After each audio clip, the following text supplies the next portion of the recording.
ਸਵਾਗਤ ਹਾਜ਼ਰੀ ਜੀ ਇੱਕ ਵਾਰ ਫਿਰ ਤੋਂ ਤੁਹਾਡੇ ਨਾਲ। ਤੁਸੀਂ ਦੇਖ ਰਹੇ ਹੋ ਪ੍ਰਾਈਮ ਏਸ਼ੀਆ ਟੀਵੀ। ਮੈਂ ਗੁਰਪ੍ਰੀਤ ਸਿੰਘ ਸੰਧਾਵਾਲੀਆ ਤੇ ਅਸੀਂ ਆਪਣੇ ਟਾਈਮ ਮੁਤਾਬਕ ਰੋਜ਼ ਆ ਜਾਈਦਾ।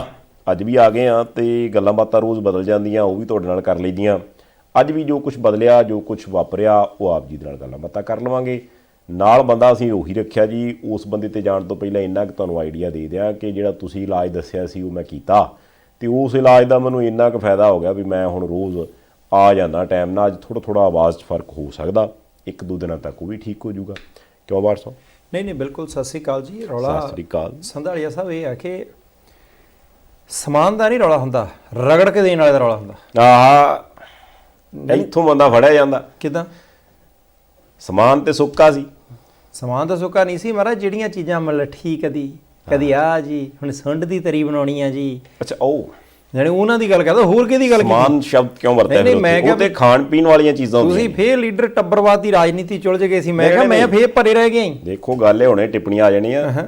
ਸਮਾਨ ਸ਼ਬਦ ਜਿਹੜਾ ਨਾ, ਇਹਦੇ ਇੰਨੇ ਅਰਥ ਨੇ ਵੀ ਜਿੰਨੇ ਮਰਜ਼ੀ ਕੱਢ ਲਓ ਮਹਾਰਾਜ। ਜਦ ਹੁਣ ਮੈਂ 5 ਦਿਨ ਤੋਂ ਭਰਾ ਦੀ ਸੇਵਾ 'ਚ ਰਸੋਈ 'ਚ ਵੜਿਆ, ਮੇਰੇ ਲਈ ਤਾਂ ਸਮਾਨ ਫਿਰ ਉਹੀ ਲੂਣਦਾਨੀ ਤੇ ਉਹੀ ਚੀਜ਼ਾਂ ਰਹਿ ਗਈਆਂ। ਕੂੰਡਾ ਕਦੀ ਧੋ ਲਿਆ, ਕਦੇ ਸੁੱਕਣਾ ਪਾ ਲਿਆ, ਕਦੇ ਚੱਕ ਲਿਆ, ਕਦੇ ਬਾਹਰ ਕਦੇ ਅੰਦਰ। ਇਹਨਾਂ ਦਾ ਕਲੋਜ਼ ਅਪ ਲਾਇਆ ਜਾਵੇ। ਮੈਂ ਬੇਨਤੀ ਕਰਾਂਗਾ ਸਾਡੀ ਆਈਟੀ ਟੀਮ ਨੂੰ। ਹਾਂ, ਇਹਨਾਂ ਦੀ ਝੱਗੇ ਤੇ ਜਿਹੜਾ ਕੈਨੇਡਾ ਵਾਲਾ ਤੁਹਾਨੂੰ ਇਸ ਵਕਤ ਝੰਡਾ ਨਜ਼ਰ ਆ ਰਿਹਾ ਮੇਰੇ ਵੀਰ ਦੇ, ਇਹ ਬੰਦਾ ਮੈਨੂੰ ਟੀਚਰਾਂ ਕਰ ਰਿਹਾ। ਦੱਸੋ ਵੀ ਮੈਂ ਰਸੋਈ 'ਚ ਵੜੇ ਤੇ ਸਾਰੇ ਵੜਦੇ ਨੇ। ਭਾਜੀ ਕੈਨੇਡਾ ਤੁਸੀਂ ਇਕੱਲੇ ਨਹੀਂ ਆਣਗੇ ਵੜੇ। ਨਹੀਂ ਸੰਧਾ, ਮੈਂ ਇਹ ਵੀ ਕਹਿਣਾ ਕਿ ਇਹਨਾਂ ਦਾ ਕਲੋਜ਼ ਅਪ ਨਾ ਲਾਓ, ਕਿਉਂਕਿ ਸ਼੍ਰੀਲੰਕਾ ਤੋਂ ਬੋਲਦੇ ਆ। ਉੱਥੇ ਮਿਲਦਾ ਕੋਈ ਇਹਨਾਂ ਦਾ ਰਾਸ਼ਟਰਪਤੀ ਦੌੜ ਕੇ ਆਇਆ। ਨਹੀਂ, ਮੈਂ ਝੰਡਾ ਨਹੀਂ ਲਾਇਆ ਨਾ। ਇਹਨਾਂ ਦੇ ਪ੍ਰਧਾਨ ਮੰਤਰੀ ਦੇ ਘਰ ਤੇ ਕਬਜ਼ਾ ਕਰ ਲਿਆ ਆ। ਆਹੋ, ਬੜੀ ਮਾੜੀ ਹੋਈ ਹੈ। ਯਾਰ ਉਹ ਤਾਂ ਬਹੁਤੇ ਕੰਮ ਖਰਾਬ ਹੋਇਆ। ਇੰਨਾ ਤਾਂ ਕੰਮ ਨਹੀਂ ਕਰਨਾ ਚਾਹੀਦਾ। ਪਰ ਇੱਕ ਗੱਲ ਹੈਗੀ, ਦੇਖੋ ਹੋ ਸਕਦਾ ਲੋਕ ਉਹਨੂੰ ਕੋਈ ਐਪਰੀਸ਼ੀਏਟ ਨਹੀਂ ਕਰਦਾ। ਮੈਂ ਵੀ ਨਹੀਂ ਆਂਦਾ ਵੀ ਇਦਾਂ ਕਰਨਾ ਚਾਹੀਦਾ। ਪਰ ਜੇ ਚਲੋ ਉਹ ਕਹਿੰਦਾ ਵੀ ਅੱਕਿਆ ਨਹੀਂ ਕੀ ਨਹੀਂ ਕਰਦਾ ਯਾਰ, ਹੈ ਨਾ, ਵੀ ਮਤਲਬ ਜਦੋਂ ਆਦਤ ਹੀ ਹੋ ਗਈ ਤੇ ਫਿਰ ਹੋਰ ਕੀ ਹੋਊਗਾ। ਵੀ ਹੁਣ ਜੇ ਆਦਤ ਹੋ ਹੀ ਗਈ ਸੀ ਤੇ ਯਾਰ ਇਹੀ ਤੁਸੀਂ 2-4-6 ਮਹੀਨੇ ਪਹਿਲਾਂ ਕਰ ਲੈਂਦੇ, ਉਹ ਜਾਣੇ ਅਗਲੇ ਨੂੰ ਉਦੋਂ ਅਗਲਾ ਇਹਨੇ। ਹੁਣ ਤੇ ਉੱਜੜ ਹੀ ਗਿਆ ਸਾਰਾ ਕੁਝ ਤੇ ਹੁਣ ਲੋਕ ਉੱਥੇ ਤੁਰੇ ਵੀ ਫਿਰਨਗੇ ਤੇ ਕੀ ਉਦੋਂ ਗਾਡਰ ਥੋੜਾ ਪੁੱਟ ਲੈਣਗੇ ਕੋਠੀ ਦੇ। ਇਹ ਗੱਲ ਤਾਂ ਸੰਧਾਲੀਆ ਸਾਹਿਬ ਤੁਹਾਡੀ ਠੀਕ ਹੈ। ਲੋਕ ਉੱਥੇ ਹੀ ਨੇ। ਰਾਸ਼ਟਰਪਤੀ ਭੱਜਾ। ਮੈਂ ਕਹਿੰਦਾ ਕਿ ਲੱਖ ਉਹਦੇ ਖਿਲਾਫ ਸਾਜ਼ਿਸ਼ ਹੋਵੇ, ਲੱਖ ਉਹ ਅਸੁਰੱਖਿਅਤ ਮਹਿਸੂਸ ਕਰਦਾ ਹੋਵੇ। ਉਹ ਭਾਈ ਜਿਹੜੇ ਲੱਖਾਂ ਲੋਕਾਂ ਨੇ ਦੇਸ਼ ਦੀ ਵਾਗਡੋਰ ਤੇਰੇ ਆਪਣੇ ਹੱਥ ਫੜਾਈ ਸੀ, ਉਹ ਅੱਜ ਜਦੋਂ ਤਾਂ ਸੋਨੇ ਦੇ ਚਮਚਿਆਂ 'ਚ ਦੁੱਧ ਪੀਣ ਦਾ ਸਮਾਂ ਸੀ, ਉਦੋਂ ਤਾਂ ਵਧੀਆ ਸੁੱਟ ਕੇ ਮਾਰ ਪੀਂਦਾ ਰਿਹਾ। ਰਾਜਪਕਸ਼ੇ, ਗੋਟਬਾਇਆ ਨਾ ਉਹਦਾ ਦੇਖੋ ਤੁਸੀਂ। ਤੇ ਜਦੋਂ ਲੋਕ ਸੰਕਟ 'ਚ ਆ ਗਿਆ, ਦੇਸ਼ ਸੰਕਟ 'ਚ ਆ ਗਿਆ, ਉਦੋਂ ਫੌਜੀ ਜਹਾਜ਼ ਲੈ ਕੇ ਭੱਜਾ। ਬਹੁਤੇ ਲੋਕਾਂ ਨੂੰ ਲੱਗਦਾ ਸੀ ਕਿ ਭਾਈ ਉਹ ਦੇਸ਼ 'ਚ ਹੈਗਾ ਕਿ ਨਹੀਂ ਹੈਗਾ। ਜੁਗਤਾਂ ਬਹੁਤ ਲੜਾਈਆਂ। ਅਮਰੀਕਾ ਦਾ ਉਹਦੇ ਕੋਲੇ ਅਮਰੀਕਾ ਦੀ ਸਿਟੀਜ਼ਨਸ਼ਿਪ ਸੀ ਕਿਸੇ ਵੇਲੇ, ਤੇ ਸ਼੍ਰੀਲੰਕਾ ਦਾ ਕਾਨੂੰਨ ਇਹ ਕਹਿੰਦਾ ਸੀ ਕਿ ਭਾਈ ਜੇ ਤੁਹਾਡੇ ਕੋਲੇ ਦੋਹਰੀ ਨਾਗਰਿਕਤਾ ਵੀ ਹੈ ਤਾਂ ਤੁਸੀਂ ਰਾਸ਼ਟਰਪਤੀ ਦੀ ਚੋਣ ਨਹੀਂ ਲੜ ਸਕਦੇ। ਛੱਡਤੀ ਅਮਰੀਕਾ ਦੀ ਨਾਗਰਿਕਤਾ, ਰਾਸ਼ਟਰਪਤੀ ਬਣ ਗਿਆ ਸ਼੍ਰੀਲੰਕਾ ਦਾ। ਸਾਂਝਾ ਚੀਨ ਵਾਲਿਆਂ ਨਾਲ ਪਾਲਦਾ ਰਿਹਾ। ਤੁਸੀਂ ਹਿਸਾਬ ਦੇਖੋ, ਸਿਟੀਜ਼ਨਸ਼ਿਪ ਇਹਨਾਂ ਦੀ, ਰਾਸ਼ਟਰਪਤੀ ਇਹਨਾਂ ਦਾ, ਸਾਂਝਾ ਇਹਨਾਂ ਨਾਲ। ਉਹਦੇ ਤੋਂ ਬਾਅਦ ਹੁਣ ਕਹਿੰਦੇ ਜਦੋਂ ਲੋਕਾਂ ਨੇ ਰੌਲਾ ਰੱਪਾ ਪਾ ਲਿਆ ਨਾ ਕਿ ਤੇਤੋਂ ਨਹੀਂ ਕੰਮ ਚੱਲਦਾ, ਹੁਣ ਤੈਨੂੰ ਬੰਦਾ ਬਣਾਉਣਾ ਹੀ। ਉਹਦੇ ਤੋਂ ਬਾਅਦ ਸਭ ਤੋਂ ਪਹਿਲਾਂ USA ਵਾਲਿਆਂ ਨੂੰ ਬੇਨਤੀ ਕੀਤੀ ਕਿ ਵੀਜ਼ਾ ਦਿਓ ਜੀ, ਮੈਂ ਆਉਣਾ ਹੀ। ਦੇਖੋ ਇਕੱਲੇ ਨੇ ਥੋੜ੍ਹੇ ਜਾਣਾ, 5-7 ਬੋਰੀਆਂ ਨੋਟਾਂ ਦੀਆਂ ਤਾਂ ਨਾਲ ਜਾਣੀਆਂ ਸੀ। ਉਹ ਕਹਿੰਦੇ ਅਸੀਂ ਨਹੀਂ ਵੜਨ ਦੇਣਾ। ਫਿਰ ਉਸ ਤੋਂ ਬਾਅਦ ਰੌਲਾ ਰੱਪਾ ਪੈਂਦਾ ਸੀ ਕਿ ਭਾਰਤ ਸ਼੍ਰੀਲੰਕਾ ਦੇ ਸਭ ਤੋਂ ਵੱਧ ਨੇੜੇ ਹੈ। ਜੇ ਜ਼ਮੀਨ ਦੇਖੀਏ, ਭਾਰਤ ਵਾਲਿਆਂ ਦੇ ਪਾਸੇ ਵੀ ਨਹੀਂ ਆਇਆ। ਇੱਧਰਲੇ ਪਾਸੇ ਮਾਲਦੀਵਸ ਦੇ ਵਿੱਚ ਚਲਾ ਗਿਆ। ਛੋਟਾ ਸਮੁੰਦਰ ਦੇ ਵਿਚਾਲੇ ਧਰਤੀ ਦੇ ਛੋਟੇ ਟੁਕੜਿਆਂ ਦੇ ਸਮੂਹ ਨੂੰ ਮਾਲਦੀਵਸ ਕਹਿੰਦੇ ਆ। ਉੱਥੇ ਪਹੁੰਚ ਗਿਆ। ਉੱਥੇ ਜਾ ਕੇ ਟੈਲੀਫੋਨ ਕੀਤਾ ਪ੍ਰਧਾਨ ਮੰਤਰੀ ਨੂੰ, ਮੈਂ ਆਪੜ ਗਈ, ਤੂੰ ਆਪ ਦਾ ਖਿਆਲ ਰੱਖੀ, ਮੇਰੇ ਵੱਲੋਂ ਕਾਰਜਕਾਰੀ ਰਾਸ਼ਟਰਪਤੀ ਵੀ ਤੂੰ। ਯਾਨੀ ਟੈਲੀਫੋਨ ਦੇ ਉੱਤੇ ਦੱਸਦਾ ਕਿ ਤੂੰ ਸਾਂਭ ਹੁਣ ਦੇਸ਼ ਨੂੰ। ਇੱਦਾਂ ਦੇ ਬੰਦਿਆਂ ਨੂੰ ਜਦੋਂ ਆਪਾਂ ਵੋਟਾਂ ਪਾ ਕੇ ਚੁਣਦੇ ਹਾਂ, ਥੋੜ੍ਹੀ ਜਿਹੀ ਸਿਆਣਪ ਕਰਨੀ ਚਾਹੀਦੀ ਹੈ। ਭਾਜੂ ਨਾ ਹੋਵੇ ਬੰਦਾ। ਜਦ ਦੇਸ਼ ਤੁਹਾਨੂੰ ਦਿੱਤਾ, ਦੇਸ਼ ਮਾੜੀ ਸਥਿਤੀ 'ਚ ਚੰਗੀ ਸਥਿਤੀ 'ਚ, ਉੱਥੇ ਰਹਿ ਕੇ ਟਾਕਰਾ ਕਰੋ ਭਾਈ। ਬਸ ਉਹ ਟੰਬੇ ਖਾਣ ਨੂੰ ਰੇਛੇ ਵਾਲੀ ਗੱਲ ਜਿਹੜੀ ਹੈ, ਉਹ ਜਿਹੜਾ ਮਗਰ ਰਹਿ ਗਿਆ ਵਿਚਾਰਾ, ਰੇਛੋ ਨੂੰ ਬਣਾਤਾ ਉਹਨੇ, ਹੈ ਨਾ, ਤੁਹਾਨੂੰ ਵੱਜਣਗੀਆਂ ਉਹਦੇ। ਪਰ ਇੱਕ ਗੱਲ ਤਾਂ ਹੈਗੀ ਆ, ਤੁਸੀਂ ਇਹ ਦੇਖੋ, ਅੱਗੇ ਵੀ ਆਪਾਂ ਅਫਗਾਨਿਸਤਾਨ ਵਾਲੀ ਕਹਾਣੀ ਤੋਂ ਪਹਿਲਾਂ ਤਤੀ ਤਾਜੀ ਉਹਦੀ ਗੱਲ ਕਰ ਲਈ ਵੀ ਜਦੋਂ ਉੱਥੇ ਜੋ ਕੁਝ ਹੋਇਆ ਉਦੋਂ ਵੀ ਬੰਦੇ ਇੱਦਾਂ ਭੱਜ ਜਾਂਦੇ। ਮੈਨੂੰ ਤਾਂ ਸਮਝ ਨਹੀਂ ਆਉਂਦੀ ਹੁੰਦੀ ਵੀ ਉਹਨਾਂ ਨੇ ਆਪਣਾ ਉੱਥੇ ਪ੍ਰਬੰਧ ਕੀਤਾ ਹੁੰਦਾ ਵੀ ਜਹਾਜ਼ ਨੂੰ ਇੰਜਣ ਸਾਫ਼ ਕਰਕੇ ਰੱਖਿਓ, ਤੇਲ ਭਰ ਕੇ ਰੱਖਿਓ, ਨੋਟਾਂ ਦੇ ਬੈਗ ਵੀ ਕਿੱਦਾਂ ਸਿੱਧੇ ਕਰਕੇ ਰੱਖੇ ਹੋਣਗੇ ਵੀ ਬਸ ਚੁੱਕ ਕੇ ਵੇਚ ਹੀ ਰੱਖ ਲੈਣੇ ਆ, ਤੇ ਉਦੋਂ ਬਾਅਦ ਜਾਣਾ ਕਿੱਥੇ ਉਹ ਵੀ ਪਲਾਨ ਨਹੀਂ ਹੈ। ਇਹਦਾ ਮਤਲਬ ਇਹ ਹੋ ਗਿਆ ਵੀ ਜੇ ਆਪਾਂ ਜਿਹੜਾ ਵੀ ਬੰਦਾ ਜਿਹਦਾ ਵੀ ਕੰਮ ਹੁੰਦਾ ਵੀ ਕੁਛ ਨਾ ਕੁਛ ਮੈਂ ਹੇਰ ਫੇਰ ਕੀਤਾ ਤਾਂ ਉਦੋਂ ਬਾਅਦ ਮੈਂ ਫੁਰ। ਹੁਣ ਇਹ ਤਾਂ ਹੋ ਗਈਆਂ ਉਹਨਾਂ ਦੀਆਂ ਕਹਾਣੀਆਂ ਜਿਹੜੇ ਲੀਡਰ ਨੇ। ਜੇ ਆਪਾਂ ਭਾਰਤ ਦੀ ਉਦਾਹਰਨ ਦੇਣੀ ਹੋਵੇ ਤਾਂ ਇੱਥੇ ਕਈ ਉਹ ਬੰਦੇ ਜਿਹਨਾਂ ਦਾ ਕੰਮ ਦਾ ਪਈ ਇੱਧਰੋਂ ਉੱਧਰੋਂ ਖਾਧਾ ਪੀਤਾ ਤੇ ਉਦੋਂ ਬਾਅਦ ਫੁਰ। ਮੈਨੂੰ ਇਹ ਨਹੀਂ ਸਮਝ ਆਈ ਵੀ ਹੁਣ ਤੱਕ ਕੋਈ ਇਹੋ ਜਿਹਾ ਜੁਗਾੜ ਕਿਉਂ ਨਹੀਂ ਬਣਿਆ। ਵੈਸੇ ਤਾਂ ਤੋਪਾਂ, ਕਈ ਮਜੈਲਾਂ, ਕਈ ਕੁਝ ਬਣਾ ਲਿਆ, ਇਹੋ ਜਿਹਾ ਜੁਗਾੜ ਕਿਉਂ ਨਹੀਂ ਬਣਾਇਆ ਵੀ ਜੇ ਪਤਾ ਲੱਗ ਸਕੇ ਵੀ ਹਾਂਜੀ ਭਾਈ ਸਾਹਿਬ ਕੋਈ ਫਲਾਣੇ ਥਾਂ ਤੇ ਬੰਦਾ ਹੀ ਇਹਨੇ ਆ ਝੋਲ ਕਰਤਾ ਹੀ, ਇਹਨੇ ਹੁਣ ਨਿਕਲਣੇ ਤੇ ਨਿਕਲੇ ਨਾ, ਜੇ ਨਿਕਲੇ ਵੀ ਤੇ ਉੱਪਰ ਹੀ ਆਇਆ, ਉੱਪਰ ਹੀ ਕਾਬੂ ਕਰ ਲਿਆ ਜਾਵੇ ਕਿਤੇ ਨਾ ਕਿਤੇ। ਨਹੀਂ ਜ਼ਰੂਰੀ ਆ ਜੀ, ਜੇ ਕੋਈ ਕੱਢੋ ਕਾਢ ਇਹੋ ਜੀ। ਦੇਖੋ ਕੱਢਦੇ ਆ, ਤੁਹਾਡਾ ਆਸਰਾ ਚਾਹੀਦਾ ਨਾਲ ਲੀਡਰਾਂ ਦਾ। ਨਹੀਂ ਅਸੀਂ ਨਾਲ ਆ, ਅਸੀਂ ਤੇ ਕਹਿੰਦੇ ਵੀ ਕਾਢ ਕੱਢੋ। ਕਾਢ ਕੱਢੋ, ਠੀਕ ਹੈ। ਸੰਧਾਲੀਆ ਸਾਹਿਬ, ਬਾਕੀ ਇੱਕ ਗੱਲ ਉੱਥੇ ਸ਼੍ਰੀਲੰਕਾ 'ਚ ਬੜੀ ਕਮਾਲ ਦੀ ਹੈ। ਪ੍ਰਧਾਨ ਮੰਤਰੀ ਸਾਹਿਬ ਨੇ ਐਮਰਜੈਂਸੀ ਲਾਤੀ, ਫੌਜ ਨੂੰ ਕਹਿੰਦੇ ਆ ਕਿ ਅਧਿਕਾਰ ਦੇ ਦਿੱਤੇ ਕਿ ਭਾਈ ਹੁਣ ਆ ਜਿਹੜੇ ਪਾਰਲੀਮੈਂਟਾਂ ਨੂੰ ਭੱਜੇ ਆਉਂਦੇ ਆ, ਕਿਉਂਕਿ ਨੈਸ਼ਨਲ ਟੀਵੀ ਦਾ ਪ੍ਰਸਾਰਣ ਬੰਦ ਹੋ ਗਿਆ। ਤੁਸੀਂ ਦੇਖੋ ਕਿ ਹਾਲਾਤ ਕੀ ਹੋਣਗੇ। ਡੀਜ਼ਲ ਪੈਟਰੋਲ ਹੈ ਨਹੀਂ, ਰਸੋਈ ਵਾਲੀ ਗੈਸ ਹੈ ਨਹੀਂ, ਦੁੱਧ 4 ਗੁਣਾ ਕੀਮਤ ਤੇ ਮਿਲਦਾ, ਚੌਲ 5 ਗੁਣਾ ਕੀਮਤ ਦੇ ਉੱਤੇ ਮਿਲਦੇ, ਆਟੇ ਦਾ ਪਤਾ ਤਾਂ ਕੋਈ ਨਹੀਂ ਲੱਗਦਾ, ਦਵਾਈਆਂ ਹੈ ਨਹੀਂ, ਰਾਸ਼ਨ ਦੀ ਘਾਟ ਹੈ, ਬੱਸਾਂ ਚੱਲਦੀਆਂ ਨਹੀਂ ਕਿਉਂਕਿ ਤੇਲ ਹੈ ਨਹੀਂ। ਟੀਵੀ ਦਾ ਪ੍ਰਸਾਰਣ ਬੰਦ ਹੋ ਜਾਵੇ, ਰਾਸ਼ਟਰੀ ਟੀਵੀ ਜਿਹੜਾ ਚੱਲਦਾ, ਰਾਸ਼ਟਰਪਤੀ ਦੇਸ਼ ਛੱਡ ਕੇ ਭੱਜ ਜਾਏ, ਲੋਕ ਕੋਲੰਬੋ ਦੀਆਂ ਸੜਕਾਂ ਦੇ ਉੱਤੇ ਹੋਣ। ਕਹਿੰਦੇ ਆ ਜੀ ਫੌਜ ਨੂੰ ਹੁਕਮ ਦਿੱਤੇ ਕਿ ਤੁਸੀਂ ਕਿਸੇ ਵੀ ਤਰੀਕੇ ਆ ਜਿਹੜੇ ਪ੍ਰਦਰਸ਼ਨਕਾਰੀ ਆ ਨਾ, ਇਹਨਾਂ ਤੇ ਜਰਾ ਕਾਬੂ ਪਾਓ। ਤੇ ਸ਼੍ਰੀਲੰਕਾ ਦੀ ਫੌਜ ਦਾ ਇੱਕ ਸਾਬਕਾ ਮੁਖੀ ਜਿਹੜਾ ਉਹ ਕਹਿੰਦਾ ਮੈਂ ਤਾਂ ਆਪਣੇ ਦੇਸ਼ ਦੀ ਫੌਜ ਨੂੰ ਇੱਕ ਬੇਨਤੀ ਕਰਦਾ ਕਿ ਲੋਕਾਂ ਦਾ ਕੋਈ ਕਸੂਰ ਨਹੀਂ ਹੈ, ਜਿਨ੍ਹਾਂ ਦੇ ਲਈ ਤੁਹਾਨੂੰ ਤਾਕਤਾਂ ਦੇਣ ਦੀ ਚਰਚਾ ਚੱਲਦੀ ਹੈ ਕਿ ਤਾਕਤ ਦੇਤੀ ਜੀ, ਕਹਿੰਦੇ ਲੋਕਾਂ ਤੇ ਨਾ ਗੋਲੀ ਚਲਾਇਓ। ਅੱਜ ਜਿਨ੍ਹਾਂ ਨੇ ਦੇਸ਼ ਲੁੱਟ ਕੇ ਖਾ ਲਿਆ, ਬੰਦੂਕਾਂ ਦਾ ਮੂੰਹ ਉਧਰਲੇ ਪਾਸੇ ਨੂੰ ਕਰਿਓ, ਲੋਕਾਂ ਦਾ ਕੋਈ ਕਸੂਰ ਨਹੀਂ, ਇਹ ਦੇਸ਼ ਦੇ ਅਸਲ ਵਾਸੀ ਹੈ। ਹਾਂ, ਮਤਲਬ ਇਨਡਾਇਰੈਕਟ ਵੇ ਨਾਲ ਇਸ਼ਾਰਾ ਕੀਤਾ। ਦੇਖੋ ਗੱਲ ਇਹ ਆ ਬਾਟ ਸਾਹਿਬ ਵੀ ਆਪਾਂ ਚਲੋ ਇੱਥੇ ਬੈਠੇ ਆਪਾਂ ਗੱਲਾਂ ਹੀ ਕਰ ਸਕਦੇ ਹਾਂ, ਜਾਂ ਬਾਕੀ ਵੀ ਪੂਰੀ ਦੁਨੀਆ 'ਚ ਬੈਠਾ ਮੀਡੀਆ ਗੱਲਾਂ ਕਰ ਸਕਦਾ। ਗੱਲ ਇਹ ਆ ਵੀ ਜਿਨ੍ਹਾਂ ਤੇ ਉਹ ਬੀਤ ਰਹੀ ਨਾ ਇਸ ਵੇਲੇ, ਹੋ ਸਕਦਾ ਵੀ ਉਹ ਵਿਚਾਰੇ ਖੁਦ ਵੀ ਬਿਆਨ ਕਰਨ ਜੋਗੇ ਨਾ ਹੋਣ ਵੀ ਯਾਰ ਸਾਡੇ ਨਾਲ ਹੋ ਕੀ ਰਿਹਾ, ਕਿਉਂਕਿ ਨਿੱਕੀਆਂ ਕਈ ਕਹਾਣੀਆਂ ਇੱਧਰੋਂ ਉੱਧਰੋਂ ਮਿਲਦੀਆਂ ਨੇ ਵੀ ਹਾਂ ਵੀ ਕਿਵੇਂ ਉੱਥੇ ਜਿਹੜੇ ਲੋਕ ਨੇ ਉਹ ਦਰਵਾਜ਼ਾ ਖੋਲ੍ਹਣ ਤੋਂ ਵੀ ਡਰਦੇ ਆ। ਦਰਵਾਜ਼ਾ ਖੋਲ੍ਹਣ ਤੋਂ ਡਰਦੇ ਇਸ ਕਰਕੇ ਨਹੀਂ ਹੈਗੇ ਵੀ ਉਹਨਾਂ ਨੂੰ ਲੱਗਦਾ ਵੀ ਯਾਰ ਕੋਈ ਅੰਦਰ ਆ ਕੇ ਤੇ ਲੁੱਟਮਾਰ ਕਰ ਜੂਗਾ। ਦਰਵਾਜ਼ਾ ਖੋਲ੍ਹਣ ਤੋਂ ਵੀ ਇਸ ਕਰਕੇ ਡਰਦੇ ਵੀ ਉਹ ਘਰ ਦਾ ਜੀ ਨਾ ਭਾਜੇ ਵੀ ਯਾਰ ਤੁਸੀਂ ਮੈਨੂੰ ਘਰੇ ਤਾੜ ਕੇ ਰੱਖਿਆ, ਮੈਂ ਤਾਂ ਕਿਤੇ ਨਾ ਕਿਤੇ ਜਾਣਾ, ਕੁਛ ਨਾ ਕੁਛ ਮੈਂ ਲੱਭ ਕੇ ਲਿਆਵਾਂ, ਉਹਦੇ ਬਿਨਾਂ ਮੇਰਾ ਗੁਜ਼ਾਰਾ ਨਹੀਂ।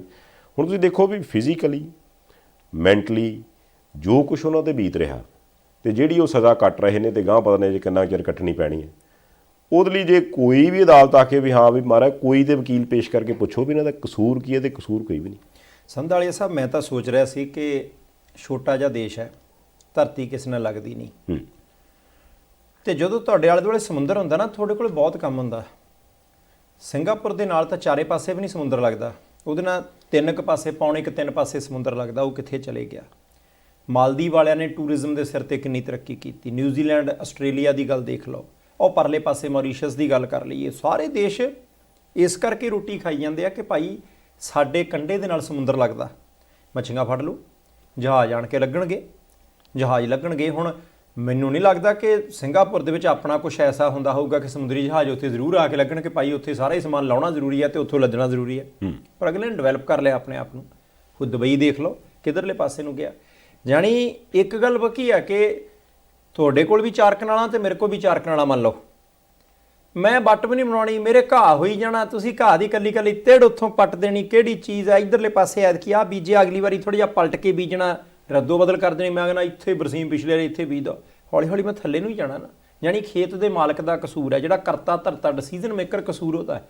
ਤੇ ਜੇ ਆਪਾਂ ਕਹੀਏ ਜੀ ਸ਼੍ਰੀਲੰਕਾ ਦੇ ਲੋਕਾਂ ਨੇ ਐਂ ਕਰਤਾ, ਉੱਥੇ ਐਂ ਕਰਤਾ, ਨਾ, ਲੋਕ ਜਦੋਂ ਸਿਰੇ ਦੇ ਤੰਗ ਹੋ ਗਏ, ਜਦੋਂ ਨਿਆਣੇ ਰੋਟੀ ਤੋਂ ਵੀ ਗਏ, ਲੋਕ ਸੜਕਾਂ ਦੇ ਉੱਤੇ ਉਦੋਂ ਆਏ ਆ। ਇਹ ਹਾਲਾਤ ਮਾੜੇ ਨੇ ਜੀ। ਚਲੋ ਅਸੀਂ ਇਹੀ ਆਸ ਉਮੀਦ ਕਰਦੇ ਹਾਂ ਵੀ ਹਾਲਾਤ ਤੇ ਛੇਤੀ ਬਦਲਣ, ਚੇਂਜ ਹੋਣ ਤੇ ਲੋਕ ਕਿਸੇ ਨਾ ਕਿਸੇ ਕੰਮ ਤੇ ਲੱਗਣ। ਵੈਸੇ ਪਰ ਜਿਸ ਚੀਜ਼ ਦਾ ਕਰਕੇ ਉਹ ਦੇਸ਼ ਚੱਲਦਾ ਸੀ, ਟੂਰਿਜ਼ਮ ਦੇ ਲਈ ਮੇਰੇ ਖਿਆਲ ਨਾਲ ਜਿਹੜੇ ਵੀ ਲੋਕ ਖਾਸ ਕਰਕੇ ਵੈਸਟਰਨ ਮੁਲਕਾਂ ਤੋਂ ਜਿਹੜੇ ਵੀ ਜਾਂਦੇ ਨੇ, ਇੱਥੋਂ ਦੇ ਮੁਲਕਾਂ 'ਚ ਪਹਿਲਾਂ ਹੁੰਦਾ ਵੀ ਉਹਨਾਂ ਨੇ ਇੱਕ ਉਹ ਜਿਹੜੀ ਵੈਬਸਾਈਟ ਬਣਾਈ ਤੀ, ਉੱਤੇ ਐਡਵਾਈਜ਼ਰੀ ਜਾਰੀ ਕਰ ਦਿੰਦੇ ਵੀ ਭਾਈ ਸਾਹਿਬ ਫਲਾਣੇ ਥਾਂ 'ਤੇ ਤੁਸੀਂ ਇਸ ਕੰਮ ਨੂੰ ਨਾ ਜਾਇਓ। ਤੇ ਇਹਨਾਂ ਨੂੰ ਜਦ ਤੱਕ 101% ਕਲੈਰਿਟੀ ਨਹੀਂ ਹੁੰਦੀ ਵੀ ਉੱਥੇ ਹਾਲਾਤ ਨਹੀਂ ਸਹੀ ਜਾਂ ਸਹੀ ਨੇ, ਉਨੀ ਦੇਰ ਤੱਕ ਉਹਨਾਂ ਨੇ ਉਹ ਹਰੀ ਝੰਡੀ ਦੇਣੀ ਨਹੀਂ ਜੀ। ਤੇ ਉਹ ਮੈਨੂੰ ਲੱਗਦਾ ਵੀ ਉਹ ਹਾਲਾਤ ਬਣਦਿਆਂ ਜੇ ਕਾਫੀ ਟਾਈਮ ਲੱਗ ਜਾਣਾ। ਇਹ ਤਾਂ ਉਹਨਾਂ ਨੂੰ ਖੁਦ ਹੀ ਪੈਰਾਂ ਸਿਰ ਹੋਣਾ ਪੈਣਾ। ਜੇ ਮੇਰਾ ਖਿਆਲ ਟੂਰਿਜ਼ਮ ਵਾਲੀ ਗੱਲਬਾਤ ਤਾਂ ਦੂਰ ਦੀ ਲੱਗਦੀ ਨਹੀਂ, ਬਹੁਤ ਦੂਰ ਦੀ ਹੈ ਜੀ। ਹੁਣ ਤਾਂ ਇੱਕ ਪੀੜ੍ਹੀ ਦਾ ਕਹਾਣ ਹੋ ਗਿਆ, ਜੇ ਆਪਾਂ ਪੰਜਾਬੀ 'ਚ ਕਹਿਣਾ ਹੋਵੇ, ਇੱਕ ਪੂਰੀ ਦੀ ਪੂਰੀ ਪੀੜ੍ਹੀ ਦਾ। ਤੁਸੀਂ ਦੇਖੋ ਕਿ ਸਕੂਲਾਂ ਦੇ ਵਿੱਚ ਕੌਣ ਚੈਕਿੰਗ ਕਰਦਾ ਹੋਊਗਾ? ਕੋਈ ਬੰਦਾ ਘਰ ਦੇ ਵਿੱਚ ਬਿਮਾਰ ਠਮਾਰ ਪਿਆ, ਜਦੋਂ ਸੜਕਾਂ ਤੇ ਪ੍ਰਦਰਸ਼ਨਕਾਰੀ ਐਮਰਜੈਂਸੀ ਲੱਗੇ, ਉਹ ਕਿਹਨੂੰ ਕਹਿਣਗੇ ਜੀ ਹਸਪਤਾਲ 'ਚੋਂ ਦਵਾਈ ਨਹੀਂ ਮਿਲਦੀ ਜੀ, ਸਾਨੂੰ ਡਾਕਟਰ ਨਹੀਂ ਮਿਲਿਆ। ਚੰਗੇ ਭਲੇ ਦੇਸ਼ ਚੱਲਦੇ ਹੁੰਦੇ ਆ, ਉੱਥੇ ਰੌਲੇ ਪੈ ਜਾਂਦੇ ਆ, ਉੱਥੇ ਤਾਂ ਸਿਸਟਮ ਬੰਦ ਪਿਆ। ਬਿਲਕੁਲ ਸਹੀ। ਚਲੋ ਆਪਾਂ ਪੰਜਾਬ ਦੇਸ਼ ਵੱਲ ਚੱਲੀਏ। ਆ ਜਾਓ। ਦੇਸ਼ ਪੰਜਾਬ। ਦੇਖੋ ਜੀ, ਦੇਸ਼ ਪੰਜਾਬ ਦੇ ਵਿੱਚ ਇਸ ਵਕਤ ਹੁਣ ਵਾਲੀ ਸਰਕਾਰ ਕਹਿੰਦੀ, ਉਹ ਦਾਅਵਾ ਕਰਦੇ, ਉਹ ਕਹਿੰਦੇ ਵੀ ਦੇਖੋ ਕਾਰਨ ਇਹ ਆ ਵੀ ਪਿਛਲਿਆਂ ਦੇ ਵਿੱਚ ਉਹ ਕਈਆਂ ਨੂੰ ਗਿਣ ਦਿੰਦੇ ਆ ਵੀ ਉਹਨਾਂ ਨੇ ਬਹੁਤ ਉੱਪਰ ਥੱਲੇ ਕੀਤਾ ਤੇ ਸਾਡੀ ਕੋਸ਼ਿਸ਼ ਹੈ ਅਸੀਂ ਸਾਰਾ ਕੁਝ ਸੈੱਟ ਕਰਨਾ। ਇੱਕ ਤੇ ਰੁੱਖਾਂ ਵਾਲੀ ਗੱਲ ਚੱਲੀ ਸੀ, ਉਹੀ 500 ਨੂੰ ਬੂਟਾ ਇਹ ਨਹੀਂ ਵੀ ਲਾਉਣਾ, ਉਹ ਕਹਿੰਦੇ ਵੱਢਣ ਦਾ 500, ਬਾਕੀ ਭਾਈ ਜਿਹਨੂੰ ਲੱਗ ਕੇ ਪੜੂਗਾ ਫੇਰ ਵੇਖਾਂਗੇ। ਉਸ ਚੱਕਰ ਦੇ ਵਿੱਚ ਇੱਕ ਹੋਰ ਕੇਸ ਜੁੜਦਾ ਨਵੇਂ ਮੰਤਰੀ ਸਾਹਿਬ ਨਾਲ ਸੀਗਾ, ਉਹ ਜੰਗਲਿਆਂ ਦੀ ਖਰੀਦ ਦਾ, ਟਰੀ ਗਾਰਡ ਜਿਹਨੂੰ ਆਪਾਂ ਕਹਿ ਦਿੰਦੇ ਹਾਂ। ਮੰਤਰੀ ਸਾਹਿਬ ਤਾਂ ਜੇ ਉਹ ਮੇਰਾ ਖਿਆਲ ਆਪਣੀ ਕੋਸ਼ਿਸ਼ ਹੀ ਕਰਦੇ ਪਏ ਸੀ ਚਾਰਾ ਜੋਈ ਵੀ ਜ਼ਮਾਨਤ ਮਿਲ ਜਾਵੇ ਕਿਸੇ ਤਰ੍ਹਾਂ, ਉਧਰ ਤੇ ਗੱਲ ਬਣੀ ਨਹੀਂ। ਪਰ ਉਹਦੇ ਵਿੱਚ ਹੀ ਪੁਲਿਸ ਨੇ ਉਹਨਾਂ ਦਾ ਭਤੀਜਾ, ਕੋਈ ਦਲਜੀਤ ਸਿੰਘ ਗਿਲਜੀਆਂ ਕਰਕੇ ਨਾਮ ਦੱਸਦੇ ਉਹਨਾਂ ਨੂੰ ਗ੍ਰਿਫਤਾਰ ਕਰ ਲਿਆ। ਤੇ ਉਹ ਕਹਿੰਦੇ ਵੀ ਬਹੁਤ ਸਾਰੀਆਂ ਡਾਇਰੀਆਂ, ਬਹੁਤ ਸਾਰੀਆਂ ਖਰੀਦੋ ਫਰੋਖਤ ਜਾਂ ਹੋਰ ਕਾਗਜ਼ਾਤ ਜਿਹੜੇ ਨੇ ਉਹਨਾਂ 'ਚ ਉਹਨਾਂ ਦਾ ਵੀ ਨਾਮ ਬੋਲਦਾ, ਯਾਨੀ ਕਿ ਕਿਤੇ ਨਾ ਕਿਤੇ ਉਹਨਾਂ ਦੇ ਮਨ 'ਤੇ ਅਸਰ ਸੀਗਾ ਉਸ ਗੀਤ ਦਾ ਵੀ ਮਿੱਤਰਾਂ ਦਾ ਨਾਂ ਚੱਲਦਾ ਤੇ ਚਲਾਉਣਾ ਹੈ ਡਾਇਰੀਆਂ 'ਚ। ਉਹ ਚੱਲਦਾ ਨਾ ਅਗਲਾ ਨੇ ਰੋਕ ਲਿਆ ਵੀ ਭਾਈ ਸਾਈਡ ਤੇ ਲਾਓ ਮਾੜਾ ਜਿਹਾ, ਮਿੱਤਰਾਂ ਦਾ ਨਾਂ ਚੱਲਦਾ, ਜਿੱਥੇ ਮਰਜ਼ੀ ਸ਼ਿਕੰਜਾ ਰਖਵਾ ਲਈ। ਹਾਂ, ਪਤਾ ਨਹੀਂ ਉਹ ਸ਼ਿਕੰਜਾ ਰਖਵਾਇਆ ਕਿ ਨਹੀਂ ਰਖਵਾਇਆ, ਪਰ ਉਸ ਸ਼ਿਕੰਜੇ ਦੇ ਚੱਕਰ 'ਚ ਹੁਣ ਸ਼ਿਕੰਜਾ ਕੱਸਿਆ ਗਿਆ, ਖਬਰ ਵਾਲਾ ਸ਼ਿਕੰਜਾ ਕੱਸਿਆ ਗਿਆ। ਆਖਰੀ ਫੈਸਲਾ ਅਦਾਲਤ ਦਾ, ਕੌਣ ਦੋਸ਼ੀ ਕੌਣ ਨਹੀਂ, ਕਿਹਨੇ ਰੁਪਈਏ ਖਾਧੇ ਕਿਹਨੇ ਨਹੀਂ। ਪਰ ਕਿਉਂਕਿ ਸਾਧੂ ਸਿੰਘ ਧਰਮਸੋਤ ਹੋਰੀ ਜੰਗਲਾਤ ਮੰਤਰੀ ਰਹੇ, ਉਹਨਾਂ ਤੋਂ ਚਰਚਾ ਚੱਲੀ, ਉਹਨਾਂ ਦੀ ਜਗ੍ਹਾ ਦੇ ਉੱਤੇ ਫਿਰ ਜੰਗਲਾਤ ਮੰਤਰੀ ਸੰਗਤ ਸਿੰਘ ਗਿਲਜੀਆਂ ਉੜਮੁੜ ਟਾਂਡਾ, ਜ਼ਿਲ੍ਹਾ ਹੁਸ਼ਿਆਰਪੁਰ ਵਾਲੇ। ਹੁਣ ਤੁਸੀਂ ਦੇਖੋ ਕਿ ਸ਼ਖਸ ਉਹ ਨੇ ਜਿਨ੍ਹਾਂ ਨੂੰ ਇੱਕ ਵਾਰੀ ਟਿਕਟ ਨਹੀਂ ਸੀ ਦਿੱਤੀ ਤੇ ਆਜ਼ਾਦ ਖੜ ਗਿਆ ਸੀ। ਬੀਬੀ ਸਰਜੀਤ ਕੌਰ ਕਾਲਕਟ ਵੱਡੇ ਲੀਡਰ ਹੁੰਦੇ ਸੀ ਕਿਸੇ ਵੇਲੇ ਕਾਂਗਰਸ ਦੇ, ਤੇ ਉਹਨਾਂ ਦੀ ਧੀ ਨੂੰ ਕਾਂਗਰਸ ਪਾਰਟੀ ਨੇ, ਬੀਬੀ ਸਪਿੰਦਰ ਕੌਰ ਚੀਮਾ ਕਾਲਕਟ, ਮੈਨੂੰ ਲੱਗਦਾ ਜੇ ਮੈਂ ਗਲਤ ਨਹੀਂ ਤਾਂ ਉਹਨਾਂ ਦਾ ਨਾਂ ਸੀ, ਟਿਕਟ ਦਿੱਤੀ। ਇਹਨਾਂ ਨੇ ਲੋਕਾਂ 'ਚ ਕਾਂਗਰਸੀਆਂ 'ਚ ਕੰਮ ਕੀਤਾ ਸੀ। ਸੰਗਤ ਸਿੰਘ ਗਿਲਜੀਆਂ ਹੋਰਾਂ ਨੇ, ਮੈਂ ਸ਼ੁਰੂ ਦੀ ਗੱਲ ਕਰਦਾ 15-20 ਸਾਲ ਪੁਰਾਣੀ, ਲਓ ਜੀ ਮੁਕਾਬਲਾ ਹੋਇਆ, ਇਹ ਆਜ਼ਾਦ ਜਿੱਤ ਗਿਆ ਤੇ ਕਾਂਗਰਸੀ ਉਮੀਦਵਾਰ ਬੀਬੀ ਸਪਿੰਦਰ ਕੌਰ ਚੀਮਾ ਕਾਲਕਟ ਦੀ ਜ਼ਮਾਨਤ ਜ਼ਬਤ ਹੋ ਗਈ, ਯਾਨੀ ਮੈਨੂੰ ਲੱਗਦਾ 6000 ਵੋਟਾਂ ਹੀ ਸੀ। ਉਹਦੇ ਤੋਂ ਬਾਅਦ ਇਹਨਾਂ ਨੂੰ ਅਗਲੀ ਵਾਰੀ ਕਾਂਗਰਸ ਨੇ ਟਿਕਟ ਦਿੱਤੀ, ਫਿਰ ਜਿੱਤੇ, ਫਿਰ ਕਾਂਗਰਸ ਨੇ ਟਿਕਟ ਦਿੱਤੀ, ਫਿਰ ਜਿੱਤੇ। ਯਾਨੀ ਇੱਥੋਂ ਤੱਕ ਕਿ ਅਕਾਲੀ ਦਲ ਨੇ ਸੀਟ ਵੀ ਬਸਪਾ ਦੇ ਲਈ ਛੱਡ ਦਿੱਤੀ ਕਿ ਭਾਈ ਤੁਸੀਂ ਦੇਖੋ। ਇਹਨਾਂ ਦੇ ਵਿੱਚੋਂ ਹੀ ਗਿਆ ਬੰਦਾ, ਜਿਹੜਾ ਅਕਾਲੀ ਦਲ ਦੇ ਵਿੱਚੋਂ ਗਿਆ ਬੰਦਾ ਬਸਪਾ ਦਾ ਉਮੀਦਵਾਰ ਬਣਿਆ, ਉਹਨਾਂ ਨੇ ਵੀ ਜ਼ੋਰ ਲਾ ਲਿਆ, ਪਰ ਗੱਲ ਜਿਹੜੀ ਹੋਰ ਪਾਸੇ ਨੂੰ ਤੁਰੀ ਗਈ। ਚਲੋ ਬਹੁਤ ਕੁਝ ਹੋਇਆ। ਸੰਗਤ ਸਿੰਘ ਗਿਲਜੀਆਂ ਹੋਰਾਂ ਦਾ ਰਸੂਖ ਬਣਿਆ ਸੀ ਇਲਾਕੇ 'ਚ। ਹੁਣ ਲੋਕ ਹੈਰਾਨ ਨੇ ਕਿ ਭਾਈ ਇਹ ਦੋਸ਼ ਕਿੱਦਾਂ ਦੇ ਲੱਗਦੇ ਆ, ਜੇ ਦੋਸ਼ ਸੱਚੇ ਨੇ। ਕਿਹਾ ਇਹ ਜਾ ਰਿਹਾ ਕਿ ਮੰਤਰੀ ਸਾਹਿਬ ਆਪ ਤਾਂ ਮੰਤਰੀ ਮੰਡਲ ਦੇ ਵਿੱਚ ਹਿੱਸੇਦਾਰ ਹੁੰਦੇ ਸੀ, ਪਰ ਇਹ ਜਿਹੜਾ ਬੰਦਾ ਦਲਜੀਤ ਸਿੰਘ ਗਿਲਜੀਆਂ ਭਤੀਜਾ ਗ੍ਰਿਫਤਾਰ ਹੋਇਆ ਚੰਡੀਗੜ੍ਹ ਦੇ ਮੇਰੇ ਖਿਆਲ 37 ਸੈਕਟਰ 'ਚੋਂ, ਵਿਜੀਲੈਂਸ ਨੇ ਚੱਕਿਆ, ਕਹਿੰਦੇ ਜੀ ਸਾਰਾ ਕੰਮ ਕਰ ਇਹੀ ਕਰਦੇ ਸੀ। ਅੱਗੇ ਹੋ ਕੇ ਅਦਾਲਤ ਦੇ ਵਿੱਚ ਸਾਬਤ ਹੋਊਗਾ, ਫਿਰ ਦੇਖਾਂਗੇ।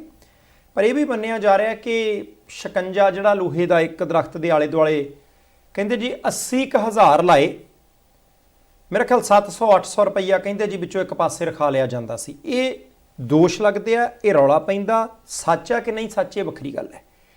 ਇਹਦੇ ਤੋਂ ਇਲਾਵਾ ਜੰਗਲਾਤ ਮਹਿਕਮੇ ਦੇ ਇਲਾਕੇ 'ਚੋਂ ਕਿੱਥੋਂ ਮਾਈਨਿੰਗ ਕਰਨੀ ਹੈ, ਕਿ ਇਹਨੂੰ ਰੁੱਖ ਵੱਢਣ ਦਾ ਠੇਕਾ ਦੇਣਾ ਹੈ, ਉਹਦੇ ਵਿੱਚ ਵੀ ਰੌਲੇ ਰੱਪੇ ਨੇ।